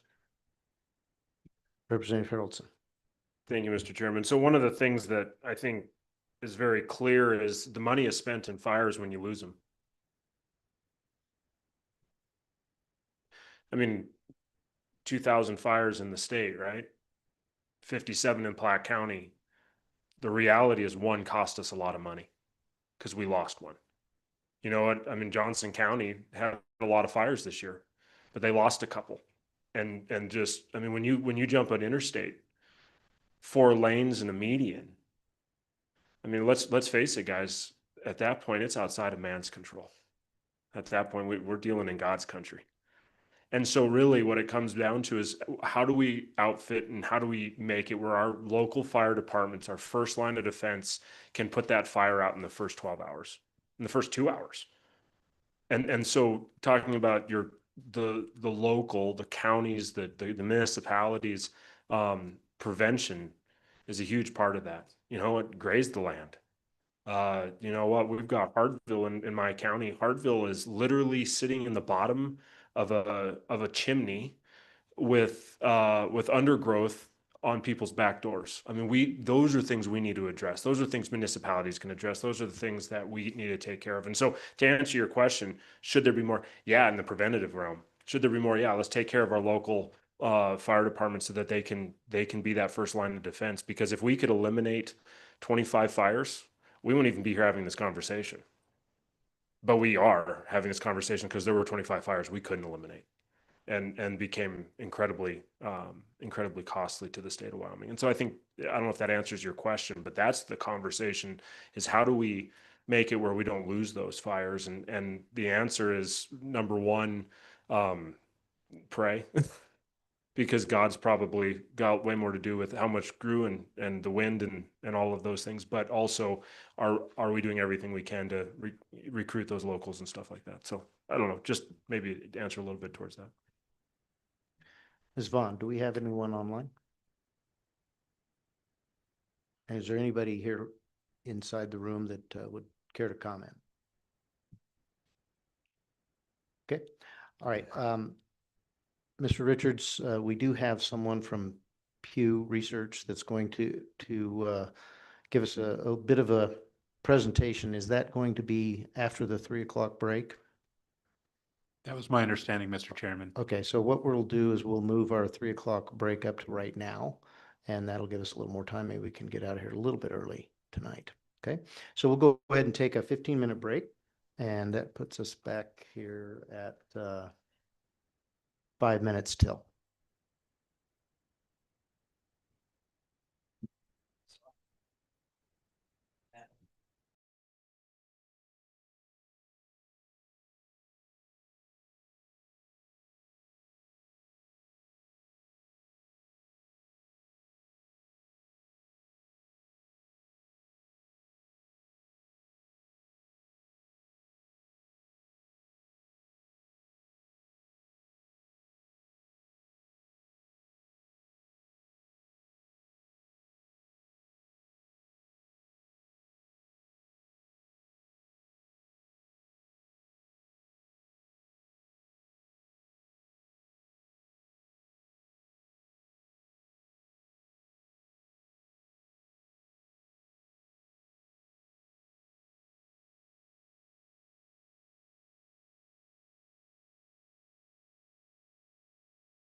Okay, committee members, please come to your seats.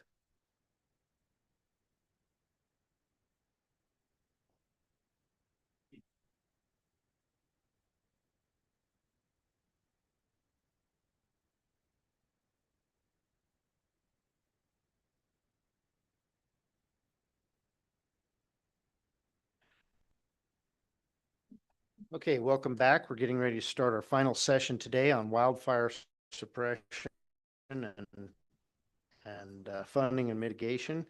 Before we do, I want to address the last item on our agenda for today, and that is committee directives.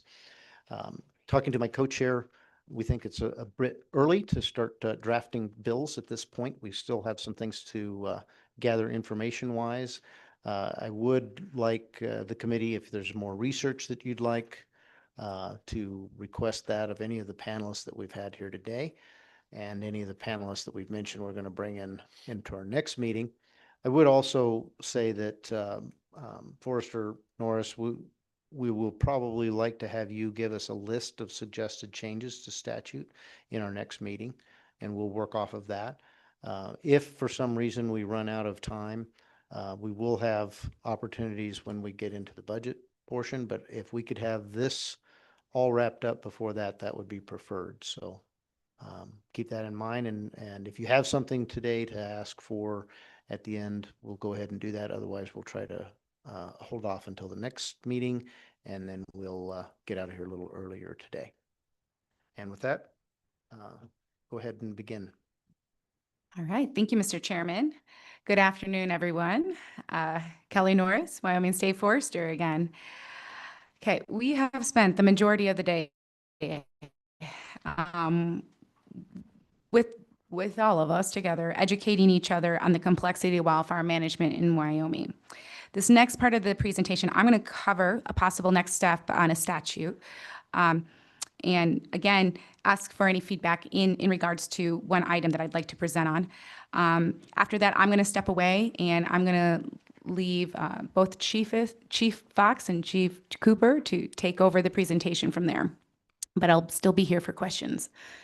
So I'm going to start with the presentation, just a real quick one. I think each of you received a handout on Chapter 1, Title 36, when it comes to where the EFSA lies. So currently, the Emergency Fire Suppression Account is the only account we are aware of that pays for wildland fire suppression. The EFSA statute is located in Chapter 36, the state lands, and the definition, if you're to go down on your first page, 1, 2, 3, 4, into 4, it says terms.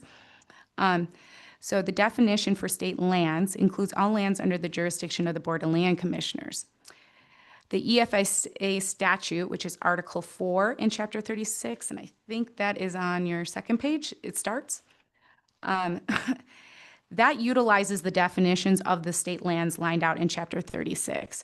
So it does not recognize, so it recognizes the state trust lands, and it also recognizes in the EFSA, as you're well aware, private lands.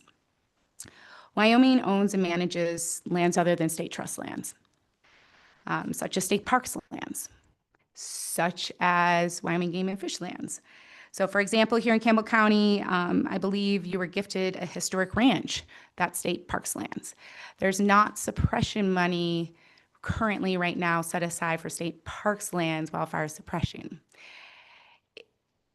When we have a fire there, we're trying to figure out how we're doing that based on where the EFSA currently lines out. So what this is really is a suggestion for you to consider to take a hard look at updating the term of state lands specific to the emergency fire suppression account to include all state administered lands for the purposes of the emergency suppression account. That's just suggested language you'll see in that handout. And this is something we've identified as the wildfire community, because as we're just focused on putting out fire, as you can hear, we really don't want to be challenged with, well, who's paying for this or not? We just want to be putting this out. And since the passing of last year's Senate File 152 in the bill, the Enrolled Act 62, the state forester's duties were updated to include fire management, coordination and reimbursement for all lands owned and managed by the state of Wyoming and its agencies. So this is going to help prompt. We've been working on this in the background.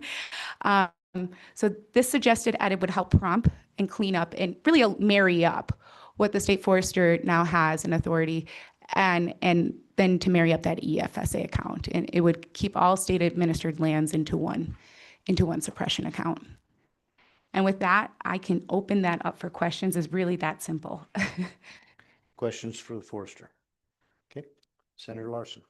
Mr. Chairman, thank you. So has this been brought to the state board? And what would their response be? I guess would be my question. I wouldn't think that should be worried about. Forester Norris. Mr. Chairman, Senator Larson, this has not been brought forward to them, but I can bring that forward to them. Again, it doesn't change anything when it comes to the state trust lands and the funding in the EFSA for those state trust lands. It's just being more inclusive of the other lands that we have in Wyoming. Follow up? Yeah, Mr. Chairman, thank you.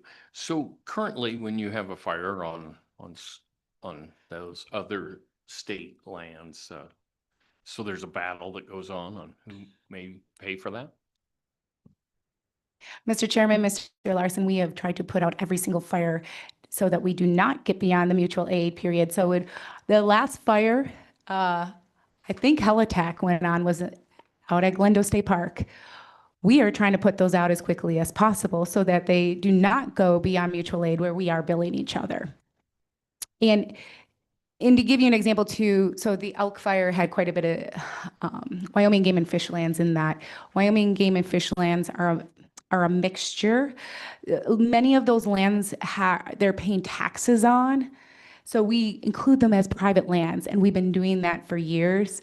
This would just, if things change on those lands and they're not paying taxes on, this will just include those lands as well. Okay. All right. Okay, thank you. Thank you. Forester Norris. Chiefs, are you coming up? Mr. Chairman, I don't want to assume privilege. Before the break, you mentioned maybe the Pew Trust was going to make a presentation. Do you want us to come up now or after that? Or? Well, are they ready to go? Let's have you come up, and as soon as you guys are finished, we'll get to the Pew group. Okay?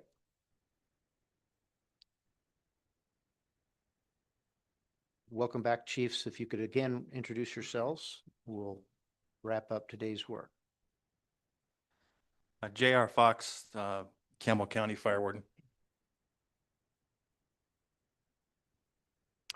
Shad Cooper, I'm the Sublette County Fire Warden.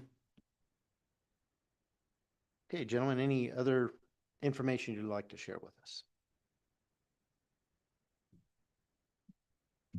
Give me just a moment to get collected here. Yes, Mr. Chairman, thanks again for all your time today. We very much appreciate the opportunity to be in front of you. Really, after spending all day today, kind of describing, the current effort to respond to wildland fires and how we organize and everything it takes to make this happen. One of the things I mentioned this morning was that the Wyoming State Fire Service has gotten together, through online meetings and surveys and in-person meetings to make recommendations. And that's one thing we didn't want to come before you today without a solution. And that's all this is we're trying to make a recommendation. Obviously, this is a legislative issue. Certainly within your wheelhouse to manage, but we would be remiss if we didn't come with you and say, okay, based on our expertise and based on the input from the entire Wyoming Fire Service, these are the recommendations that we would propose to move forward to improve the efficiencies on how wildland fire response occurs in Wyoming. So given that, please proceed. You should have a handout in front of you, and help me out, JR. Do you have it right in front of you? Yeah. Because digging here. There you go. You should have a handout in front of you that looks something like this with some gold gold circles on it.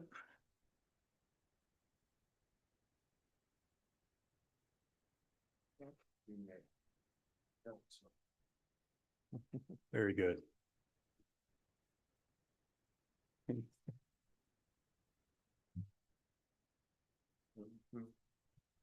All right, so what I'd like to do is walk you through the recommendations the Wyoming Fire Service has made to address this issue, to improve efficiencies, to save lives and reduce impacts on private property, and to reduce the cost of wildland fire efforts. What I'm going to do is just kind of walk you through this handout. The handout is called Fire Suppression Mitigation Support Leadership on the Ground Operations. What that means is, what can we do in the future to actually put boots on the ground to respond to fires and improve our capacity? And that's something I kind of want to hit on too. Is earlier in the day, State Forester Norris handed out what she called the three-legged stool, and in the handout, she said that there's three things: there's capacity, there's funding, and there's fuels mitigation that are necessary, and they're all interrelated. If one of those legs in the stool is cut short, the stool is going to tip over because it's not able to be self-sufficient. So what I'm going to talk about now is capacity, and I want to start from the bottom of this handout and work towards the top. And the way I'm going to walk you through it is the colored gold circles or ovals in your handout. Those are currently existing positions that already exist within state forestry. What we're proposing is to leverage the existing positions and add additional capacity to leverage what we already have and build some additional ability within the state of Wyoming to respond and manage wildland fires that do escape that initial attack that we talked about this morning. So the way this handout is divided is if you start from the bottom, there's kind of four groups, four regions within the state that we're proposing: a southwest region, a west central region, a north central region, and a southeast region. Basically, if you can imagine the state of Wyoming as a large square divided up in four different corners of the state, if we could place some resources within each of those corners of the state. That's the basic principle that we're trying to get to. Now, starting from the very bottom of the handout, what we're proposing is to hire 10 seasonal wildland firefighters in each of those four regions. And so you'll see in the very bottom list there in the gray oval, there's 10 seasonal positions. And then above that, there's one crew supervisor that would supervise those 10 seasonal positions. That crew supervisor would be an FT, a full-time employee, year-round employee. And then above that would be a module leader. Now, the reason why there's two levels of supervision is because we really want to see these wildland fire modules be exactly that, modular in nature, the ability to separate them into small, cohesive, self-sufficient functioning groups, or to bring them together to create a larger person hand.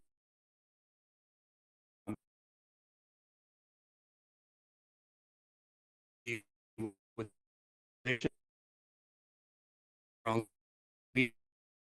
signed small or necessary have some additional leadership and mid-level management that integrate into a larger scale fire. The other thing that this proposal does is it allows us to take these 10 seasonal groups within each of the regions and combine them and have the latitude to move those resources around the state of Wyoming based on fire severity. There's numerous predictive services and fire indices that we watch and we can pay very close attention to, and we can have, because of the modular nature of what we're proposing here, we have the flexibility to move these resources around in southeast Wyoming at this part of the time of the year and northwest Wyoming at that part of the time of the year, or however that needs to happen. So the point that I'm trying to get to and the recommendation that came from the Wyoming Fire Service is, rather than hiring additional engines, as you saw from the other states that we spoke about, rather than a specific resource, what we're recommending, what we're proposing to you is that if we hire what's called a module, then we can leverage that module functionality and separate or bring together and use the right resource at the right time, the right place in the state. It leverages a lot of different capacity as either an engine or as a hand crew or as overhead or as part of an incident management team. It really allows us the flexibility to adjust the resource to make it fit where it's most needed. All right. So and then there's two supervisors that are in charge of each of these groups of 10 seasonal firefighters. Those supervisors, the national standard identifies what we call the span of control. That within the incident command structure, we identify that we ideally want to have one supervisor for up to 5 people. And so the reason why there's 2 supervisors in here is that allows us to split these seasonal groups into self-sufficient subcategories, a little, maybe 5 people that would be on one of those engines we referred to today, and they'd have a supervisor that would be in charge of that. And then now I've got another group of 5 people that could be on maybe a different engine or a different assignment. And so the modular nature is what I'm trying to really emphasize to everybody.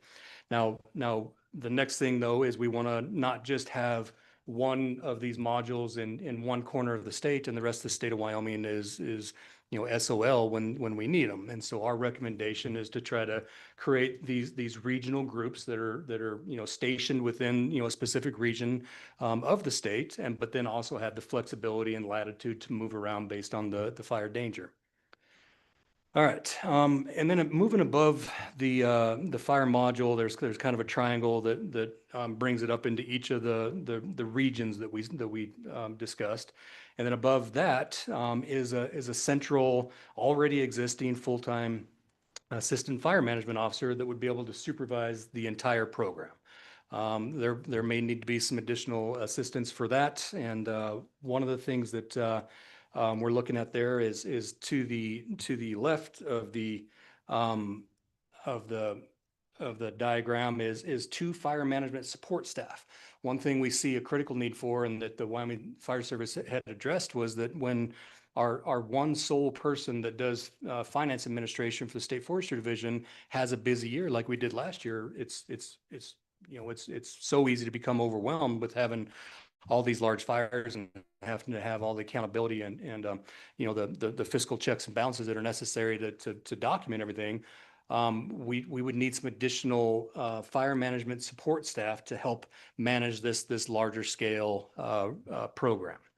And then the other thing that we see is as has already been mentioned today, we already have an existing inmate hand crew program based out of Newcastle. We anticipate that there's plenty of work for that existing resource to continue to do work, but we can see some additional work to try to increase that capacity. We agree and support that concept, but there's definitely some limitations on logistics that go behind supporting that resource. My opinion is that the inmate programs that we have in the state of Wyoming are great, and I would love to go back to having 3 of those crews like we did 10 or 15 years ago. But the reality is that because of the short term time that we have those people available to serve within that program, because of the training, because of the supervision, and because of the turnover within that program, it's an extremely difficult program to maintain throughout a wildland fire season and then try to build over the years. There's some logistical challenges there, and I think we can overcome those logistical challenges, given a long-term goal to support that in the future, and we're certainly supportive of that. But we also see that we need sustainability in the recommendations that we're presenting in front of you today. And what we're recommending with creation of these 4 regional modules is that perhaps this could be a job placement, as we heard from I believe it was Arizona, where when somebody comes out of the inmate program, maybe they could look for job placement within one of these 4 regional modules that we're talking about. And that would be something that I think would be a benefit to the existing inmate program, but it'd also be a benefit to the state of Wyoming for job placement and addressing this critical need for firefighters. So I think there's a win-win there that we could look to capitalize on. All right, so that's the that's the request that the Wyoming Fire Service had made during our Casper meeting in April is the county fire wardens and fire districts and fire chiefs and everybody got together and said, okay, we really want to focus on increasing the capacity.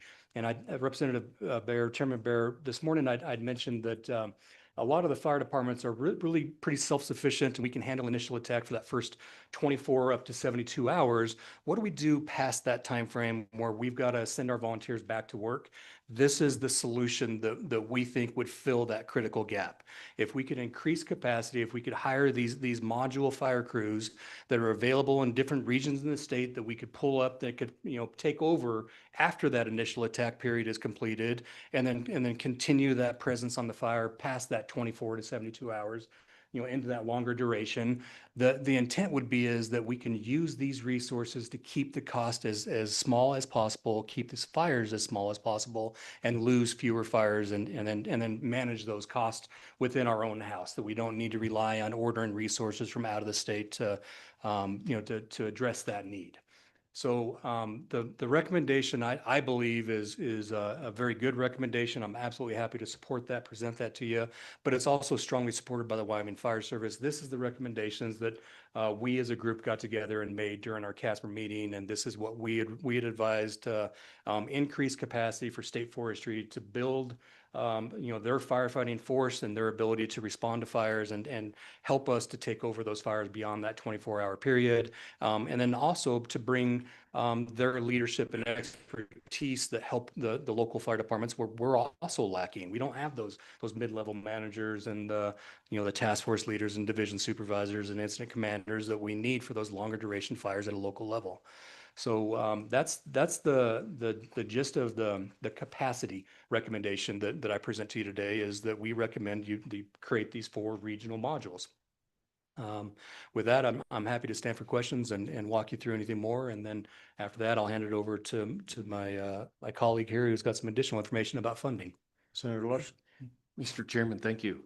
One of my first questions, obviously, is I see you're asking for maybe in the model or whatever proposal a number of FTE, and I'm counting 14 and seasonal 40. And then I'm kind of wondering if you've got an idea on dollars. So obviously we're very concerned, or I am. Mr. Cooper. Mr. Chairman, no, I'm not. There are people in the room that are probably better versed than I am that can address that. There certainly will be a cost to hire, and yeah, my math comes out to be the same. There's going to be about 14 FTEs and 40 seasonal employees. I would answer the question by saying that we want to make sure that the pay scale would be competitive with our federal government. You heard State Forester Norris say today that right now Wyoming really is kind of a stepping point for a hiring platform for our other agencies.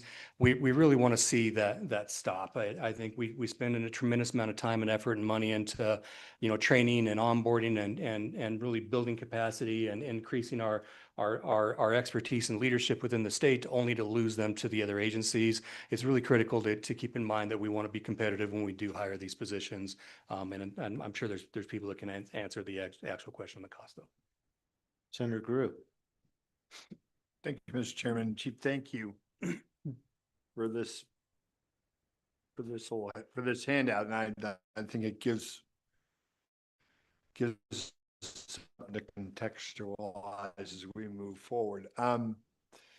Question, based on what you heard today, based on what you all been talking about internally, I see this model, and I think the good senator's right. That's how I did the same cowboy math too, came up with that number. But equipment, the crews that are, what the equipment that we've heard about in Montana, the equipment that we heard about in Arizona, we have obviously a lesser amount of that. In this model, what kind of equipment needs would you see that would complement that? In other words, with this type of model, are you talking about maybe just these 4 crews, or does that build out to something more than that we should be looking at? Short-term, medium, long-term, a goal, something out there? Chief Cooper, I'm going to add to that. We have these 4 engines, and my question would be whether the 4 engines would be staffed by some portion of this crew that you're proposing here. Mr. Chairman, yeah, I'm happy to answer the question to the best of my ability.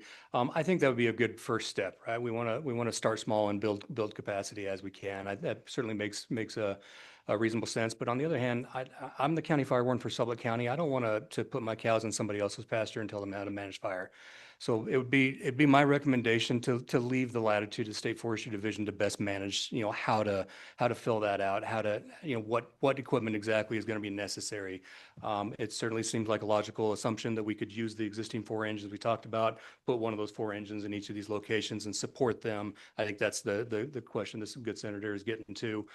Beyond that, though, there would be some additional need for, chase vehicle. I'm sorry, chase vehicle is like a pickup, a 4-door cab pickup that can, haul additional personnel that don't necessarily fit on the engine, haul additional equipment in the back of the pickup. There's going to be, hand tools and, there's some additional cost of tools and equipment to support these positions as well.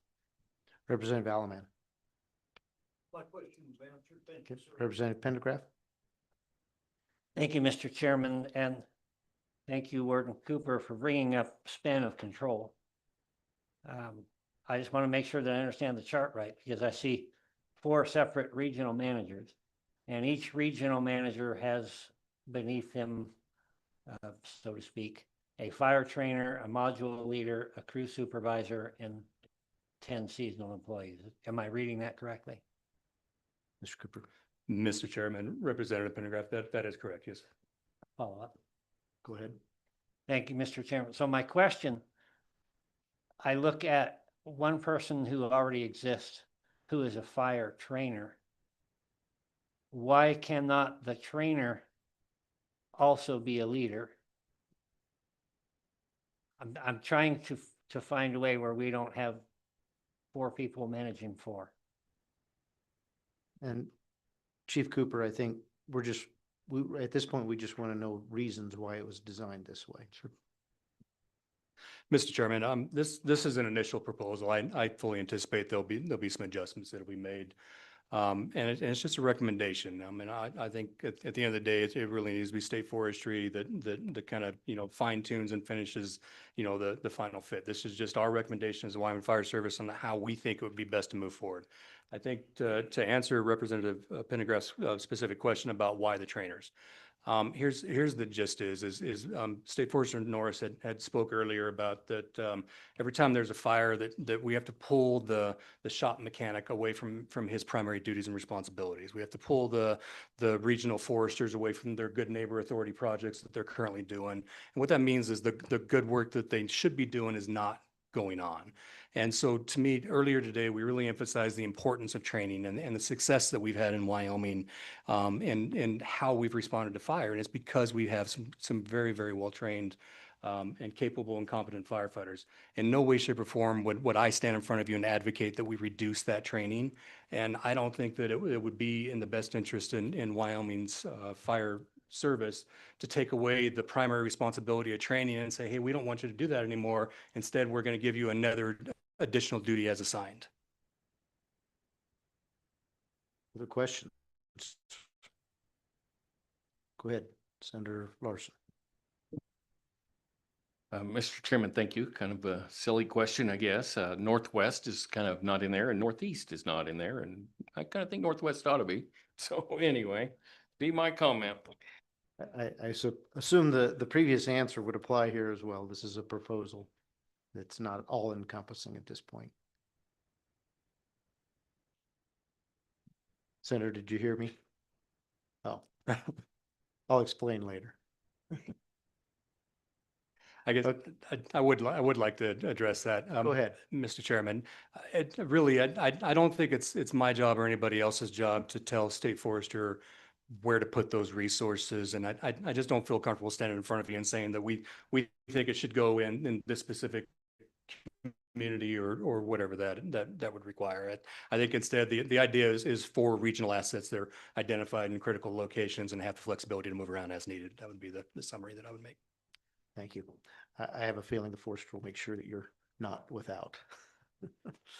Okay. All right. Further questions or comments from the committee? All right. I think we're ready for the Pew group unless Do you have something for us, Chief Fox? I do. Okay, please proceed. Thank you, Mr. Chairman. So as Chief Cooper kind of laid out some ideas and some recommendations on boots on the ground, I'd like to touch on some suppression funding and then go into mitigation and prevention. So starting with initial attack, a lot of discussion today on initial attack and how critical that first operational period, that first 12 hours is. Very clearly, it is, if we spend money on the front end, we will save money on the back end. Every additional day that fire is burning, it becomes more costly to the taxpayers and to the citizens, and the damage to our ag industry and infrastructure. So part of this can be looked at with the modernization of the EFSA rules. We've talked a little about pre-position, being able to pull off of that EFSA account during high fire danger and when communities are at resource drawdown. That's very important. Also, just allowing for additional resources. Sometimes, we talked earlier this morning about a fire in I think Crook County. It was just a hand crew. But the mechanism in place now is applying for an EFSA fire, going through that process where we could modernize the rules and just allow for those resources to be assigned and those costs absorbed in the EFSA account. Maybe it's a heavy air tanker, maybe it's a dozer, maybe it's a module, whatever the incident requires. If we can spend that money on the front end, it'll save us on the back end. We ask a lot of our incident commanders in the state of Wyoming. It's not uncommon when we have battalion chiefs, incident commanders responding to these fires. Our federal partners are launching air attack. They're talking to these people. There's some complex, time-sensitive decisions that are being made that have some pretty significant financial implications that do affect the EFSA account. And I think most of our folks are fairly conservative when it comes to resources because of the cost. They're well aware of how much an air tanker costs. They're well aware of a cost of a hand crew. So sometimes they are a little bit hesitant to pull the trigger, as we say, on some of these high dollar items that are coming. And I think part of that is because of the EFSA account and the reactionary nature of that account.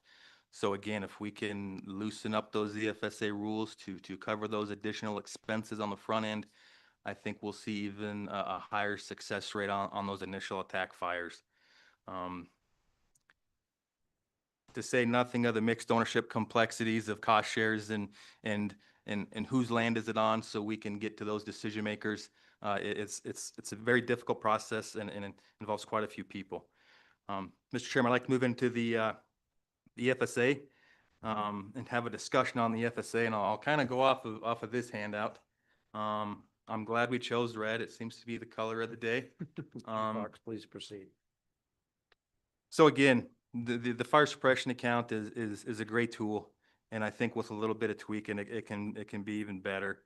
It was interesting to learn with the information from the LSO on how many times the legislature has appropriated money into that account. 10 times by my count since 1987. And I would just call your attention to the rules again. So this was Title 36, Chapter 1. I believe it's the third page, paragraph D. So it's 36-1-402, paragraph D. And this goes into insufficient funds. So the full cost of suppressing all emergency fires occurring or which may occur during the year, the state forester may delay paying reimbursement to any entity until the close of the program year, at which time available monies shall be prorated among those entitled to reimbursement at an amount less than 100%. So while the legislature has been diligent in refilling that account, I think, especially after the 2024 season when the account was significantly in the red, by the tune of 20 to 30 million and in emergency borrowing, I think that gave fire wardens and counties across the state a little bit of pause, especially when we're still fighting fires into October. We're still ordering, hundreds of thousands of dollars of aviation resources, hoping that account, hoping the legislature appropriates money back into that account. So, so one recommendation, one idea, I think a conversation starter with this committee is to look at bolstering that account. Montana, when that gentleman spoke about their suppression account, they have a cap. I would envision a cap of some kind. Why did we pick $60 million? I think the state forester mentioned earlier, we spent approximately 55 million in 2024. So we envision this as kind of that worst case. Or may there be years we spend more? That's a possibility for sure. I think we like the idea of a stable funding source, and we like the idea of a floor. So sustainability is up to 40, and then security would bring us to 60. And then ongoing authority to maintain a minimum balance. So at any time, if it falls below $40 million, the governor may transfer funds from an account to replenish the EFSA to maintain a minimum balance. This is, as has been mentioned, this is the insurance policy for the state lands, private lands. This is the vehicle we have to be aggressive on initial attack and to pay for those expenses when those fires do escape initial attack. Insufficient funds can equal uncertainty in the Wyoming Fire Service. Switching gears a little bit, Mr. Chairman, to mitigation prevention. It was great to hear from Montana and Arizona and their success with mitigation. I believe Forester Norris mentioned state forestry had treated about 500 acres in the last year. I think when we look at watersheds, values at risk, communities, I think we would like to recommend some proactive management fuels treatments on private land and state land. It is a worthwhile investment. It's not all on the legislature. It's not all on state forestry. Homeowners do need to focus on fire-wise concepts, hardening their infrastructure, hardening their property. Communities do need to look at some larger fuel treatments and fuel breaks. As I understand, the legislature did appropriate millions of dollars, 49 million to mitigate some post-fire noxious weeds, which I think is absolutely appropriate for our ag producers and the devastating effects of 2024 wildland fires. We have not, however, addressed proactive fuel mitigation work in the state. It's our recommendation to create an account with up to $10 million to tackle this fuel mitigation work. To Chief Cooper's point on these fire modules, on these inmate hand crews, I think there's a win-win with these crews. Even when the seasonals are laid off, there's still work that can be done with those FTE employees. With these regional fire managers, with contract work, this work can happen nearly year-round for the mitigation in these high-value areas that are at risk. And I'll close with, as I mentioned earlier, my organization did receive a wildfire protection grant to create a wildfire protection plan. So at the end of this process, in about 18 months, we will have a nice plan that will identify areas in my county that are in need of work, in need of fuels mitigation work. As Chief Cooper pointed to earlier, there's really not a lot of local funds for this kind of work. Historically, we would go to the U.S. Forest Service, Community Wildfire Defense Grant. There's a whole program that they've administered, and that is the vehicle that we could use to accomplish some local project work. Right now, with everything, all the changes in the Forest Service BLM, the certainty of those programs is definitely up in the air. So there is a strong possibility at the end of my grant, when I'm ready to do some work, there may not be any funds available from the U.S. Forest Service, the BLM, to accomplish that work. I think it's absolutely appropriate to start looking at some mitigation funding to get some of this work done. And with that, Mr. Chairman, I'd happy to answer any questions. Okay. Any questions for Chief Fox? Representative Sherwood. Thank you, Chief Fox. Do you imagine that this mitigation account, that $10 million, would also include that preventative planning for communities?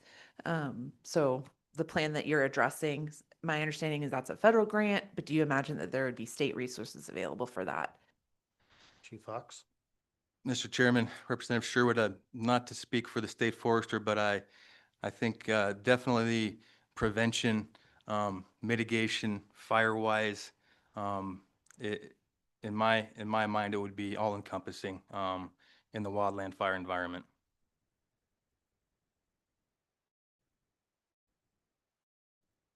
All right, seeing no further questions. Thank you very much, Chief Fox. Chief Cooper? We will move on to the Pew group now if they're ready to go.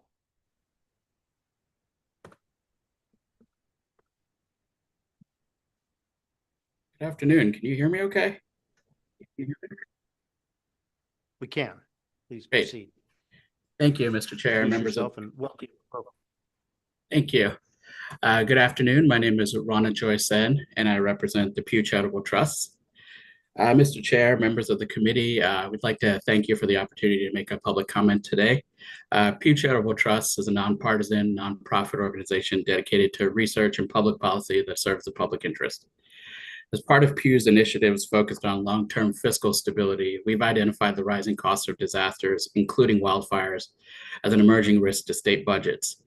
We've produced research and recommendations on this topic that I'm pleased to share with the committee today in order to provide information and direction as you pursue solutions to this growing challenge.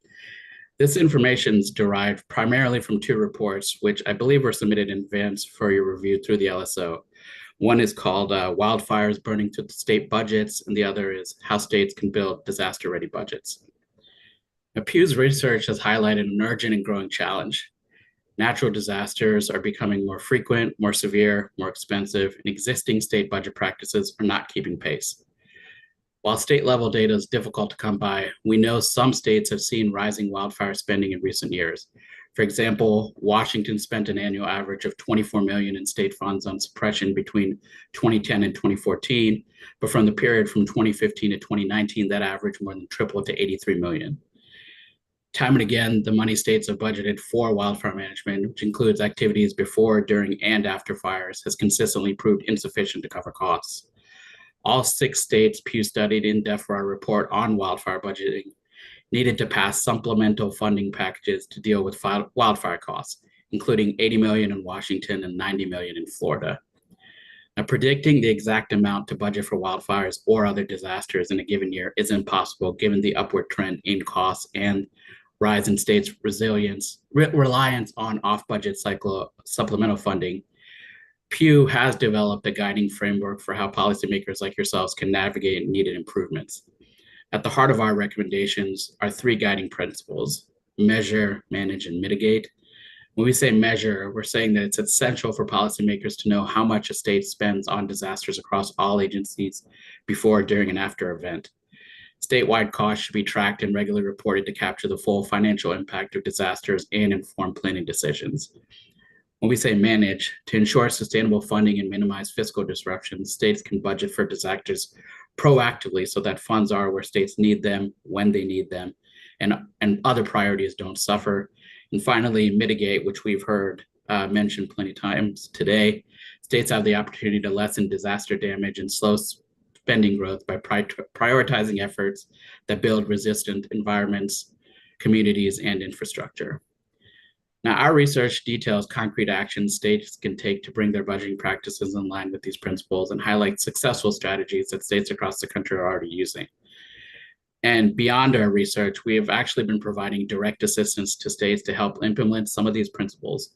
So for example, in New Mexico, our team actively worked with the legislature and the state forester to develop and introduce legislation that would create a wildfire-specific suppression fund.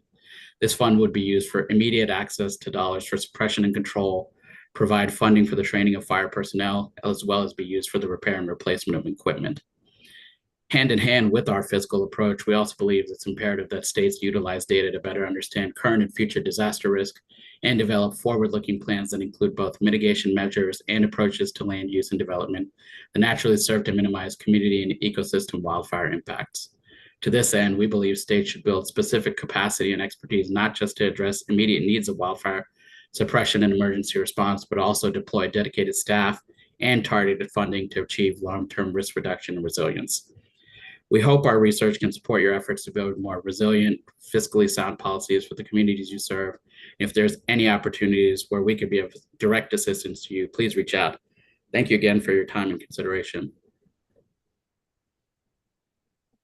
Thank you, Mr. Sen. Is there any questions or comments from the committee?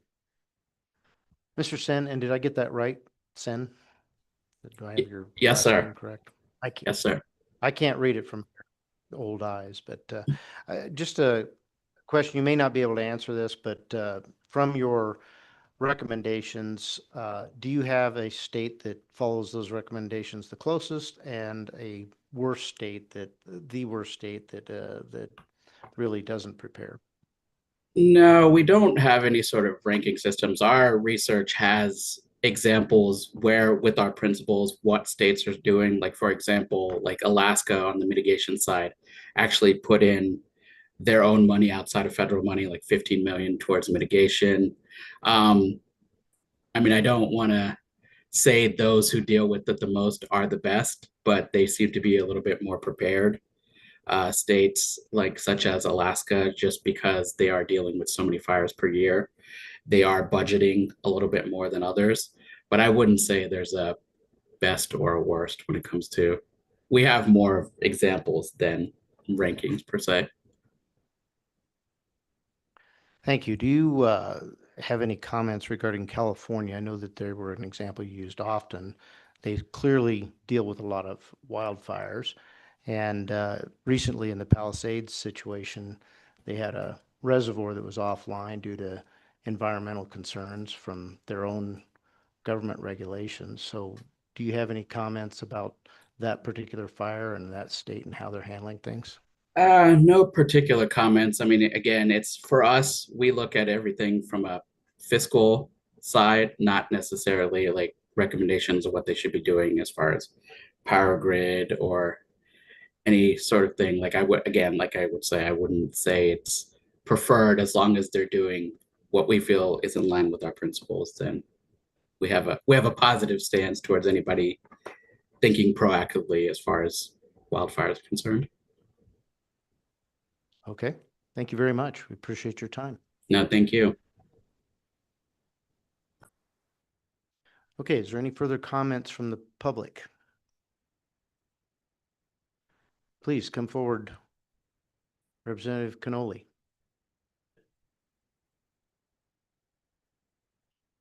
That's an inside joke in the House of Representatives, folks. So, term of endearment. Thank you, Mr. Chairman, and thank you to the committee. I didn't plan on speaking. However, when this was proposed, I saw the deer in the headlight look of almost everyone up here on the dais. And I want to say that I think what these folks have done to come together at grassroots level to put a proposal like this together is to be really commended. And when you look, the immediate thought when you look at this is, holy moly cannoli, this is going to cost the state a tremendous amount of money. But having worked on fires and been part of the fire service for almost 20 years, when I saw this, I was like, this is short of brilliant. And it will actually, dollar-wise, in my mind, will actually save the state and the local fire departments, the suppression account. It will save money because with these resources that are on this organizational chart here, when you have to, you could respond to these folks, because then it would prevent having to call in a type 2 team, a type 3 team. When you call in one of those big teams, when they decide, okay, we got to pull the trigger, this fire is more than we can handle. We're gonna have to call in a type 2 team. You're looking at $1 million a day or more. And when your fire is gonna go, what, 30 days, 2 months, and you've got a type 2 team in here that you're paying for, this could help prevent that from happening. So I would just like to respectfully ask that you seriously consider this proposal. Thank you. Thank you, Representative. Is there any questions for the representative? Not seeing none. Thank you very much. We appreciate your comment. Okay. Any further public comment? And Ms. Vaughn, do we have anyone online? Okay. With that, I will make a couple of comments for our staff. I think we've been presented an opportunity to look at these ideas that have been brought forth. And I think one of the most compelling questions for us is going to be the cost. So if we could have staff work on, these full-time positions as well as these seasonal positions to give us an idea. And when it comes to the fund and the floor for the fund, I think one of the things that I read in the materials that I thought was helpful was looking at a 10-year average of disasters, what those funding in real today dollars would look like. One of the examples, the state would throw out the high and the low. I think the example I saw was too high and too low. I don't know if that's the right way to do it, maybe one high and one low. If you could give us a couple of different scenarios of what the state of Wyoming has averaged during a 10-year period, with whether we keep the highs and lows or whether we take them out, just to give us an idea of, are these target numbers appropriate for the future of Wyoming? And maybe keep in mind a factor of inflation as well. Okay. Committee, is there anything else that you'd like to direct staff to do? Representative Pendergraft. Thank you, Mr. Chairman. I'm wondering if the chair would entertain a motion regarding Title 36 and the definition of state lands, land. I think at this moment, unless there's objection from the body, I would prefer that we have staff look at that. I noticed on the next page, there is a definition. I don't want to create any conflicting language. So let's look at that. Have the staff look at that and see if that's appropriate. Let's make sure that we're achieving what the forester is really trying to achieve with that definition. Okay. Representative Sherwood. Thank you, Mr. Chairman. And I bet staff already has a note on this, but I'll just reiterate, I would love to see the number of what it would be if the state assisted with our volunteer firefighters and their contribution for those health insurance premiums. Okay. Is that understood? Mr. Chairman, it is, and we did look at that over lunch. It's right around $600,000. I would also and we will write this up in addition to my verbal comments, but for some historical context, I believe it was 2 years ago, this legislature appropriated $9 million into the corpus of that fund and also modified the revenue that is distributed. And that revenue source is the fire insurance premiums on all policies statewide. And that is ratcheting up to 100%. Right now, I believe it's at 65%, but it's on a graduated scale, which will be providing additional funds. That is a separate question from whether or not you wish to take the employee share, but we will write that up for you as well. Thank you. Representative Harrelson. Thank you, Mr. Chairman. Mr. Richards, so just to clarify, we're talking about two different things. We're talking about retirement and health insurance, right? There's two different pools we're talking about. And there was the $18 a month per individual, roughly ballpark. And then there was about $1,000 a month per individual. So 18 for retirement, 1,000 for insurance. The numbers you just gave us, the $600,000, was that for the insurance or was that for the retirement? Just to clarify. Mr. Chairman. Please. Representative Harrelson, my comments were limited entirely to the retirement. On the insurance, it is a access that members have access to the state pool, but there is no funding currently. All right. Further directives. Senator Grew. Hey, Mr. Chairman,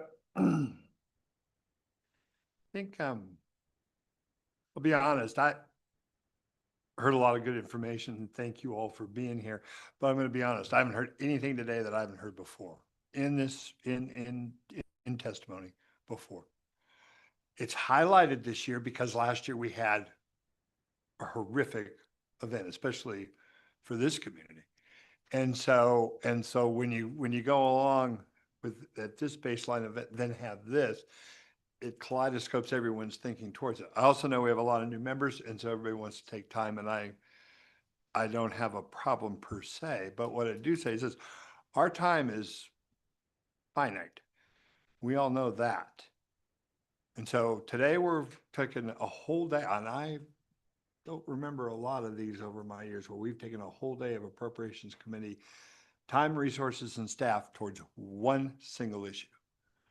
And I think it's terrific that we have, but by not doing anything today moving forward, I think it puts a lot of pressure on us. In the next meeting, we're going to focus in on this, and we've got questions, and that's great. And we're ferreting all this out. I think it's fine.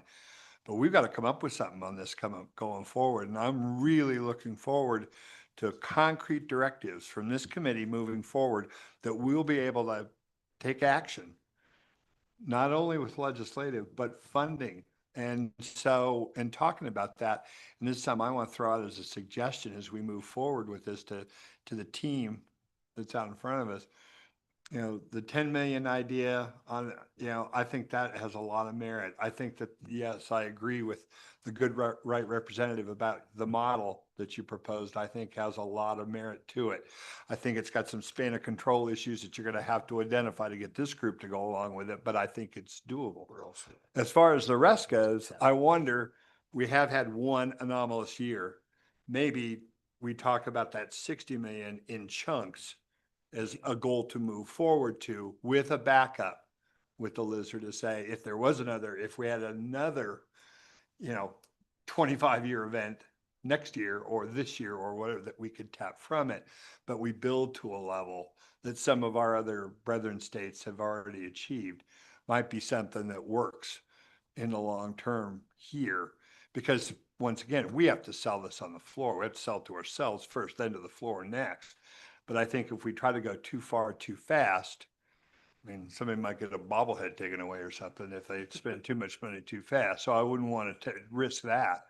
But I know what the goal is, and we all know what the goal is to try to get this done. And so I'd look at that as a way to do it, and really lean back into how you parse out those groups with the span of control, and how we can justify that, because that's going to be a big piece. I mean, I know we've had span of control is something that's well known to this committee. And so it's something that we're all very serious about. So those would be my suggestions going forward. And I want to give you some feedback today, because by next meeting, we're going to have a lot of work to do to get this to somewhere we can go, but it needs to be done. Don't look any farther than the nice gentleman, Mr. Aramis, yeah, sorry, who spoke before. I mean, you know, we owe it to the people, not only in this county, but the rest of the state, to get something on the road for this. So that's all I have, Mr. Chairman. Thank you, Senator Drew. I will wrap this up now. Just want to remind, go ahead, Representative Earls. Thank you, Mr. Chairman. One other thing to maybe point towards state forestry and as well as our chiefs. If you guys could brainstorm and bring us maybe a potential solution to our inmate conversation. And I know you guys have probably already thought a lot on that, but maybe there's some other options out there as we talk about maybe even using it as like a segue into some of these positions, that type of stuff. I know the numbers don't look like we're going to gain 4 more crews type concept, but maybe we could get 1 more crew, and maybe that crew could potentially have a little bit more viability to be a farm model for these positions as we move forward. I don't know, just if you guys could look into that and bring that conversation forward. Thank you. Thank you. All right, and we will have the Department of Corrections here at the next meeting, so that we will have that opportunity to hear from them as well from their side. I do want to remind this body that we forewent having a task force to work on this, which probably would have had at this point 2 or 3 different meetings. And so we have foregone that, and we're getting things done in a expeditious manner, as well as skipping a step, going straight from the horse's mouth, if you will, to the legislature, where we can take this to the body. And both chambers dealt with that issue with having a task force. So I think it was important to the entire legislature that we take this issue very seriously. And I think that's what we're doing here. So thank you all very much, and we'll adjourn for today. We'll be back at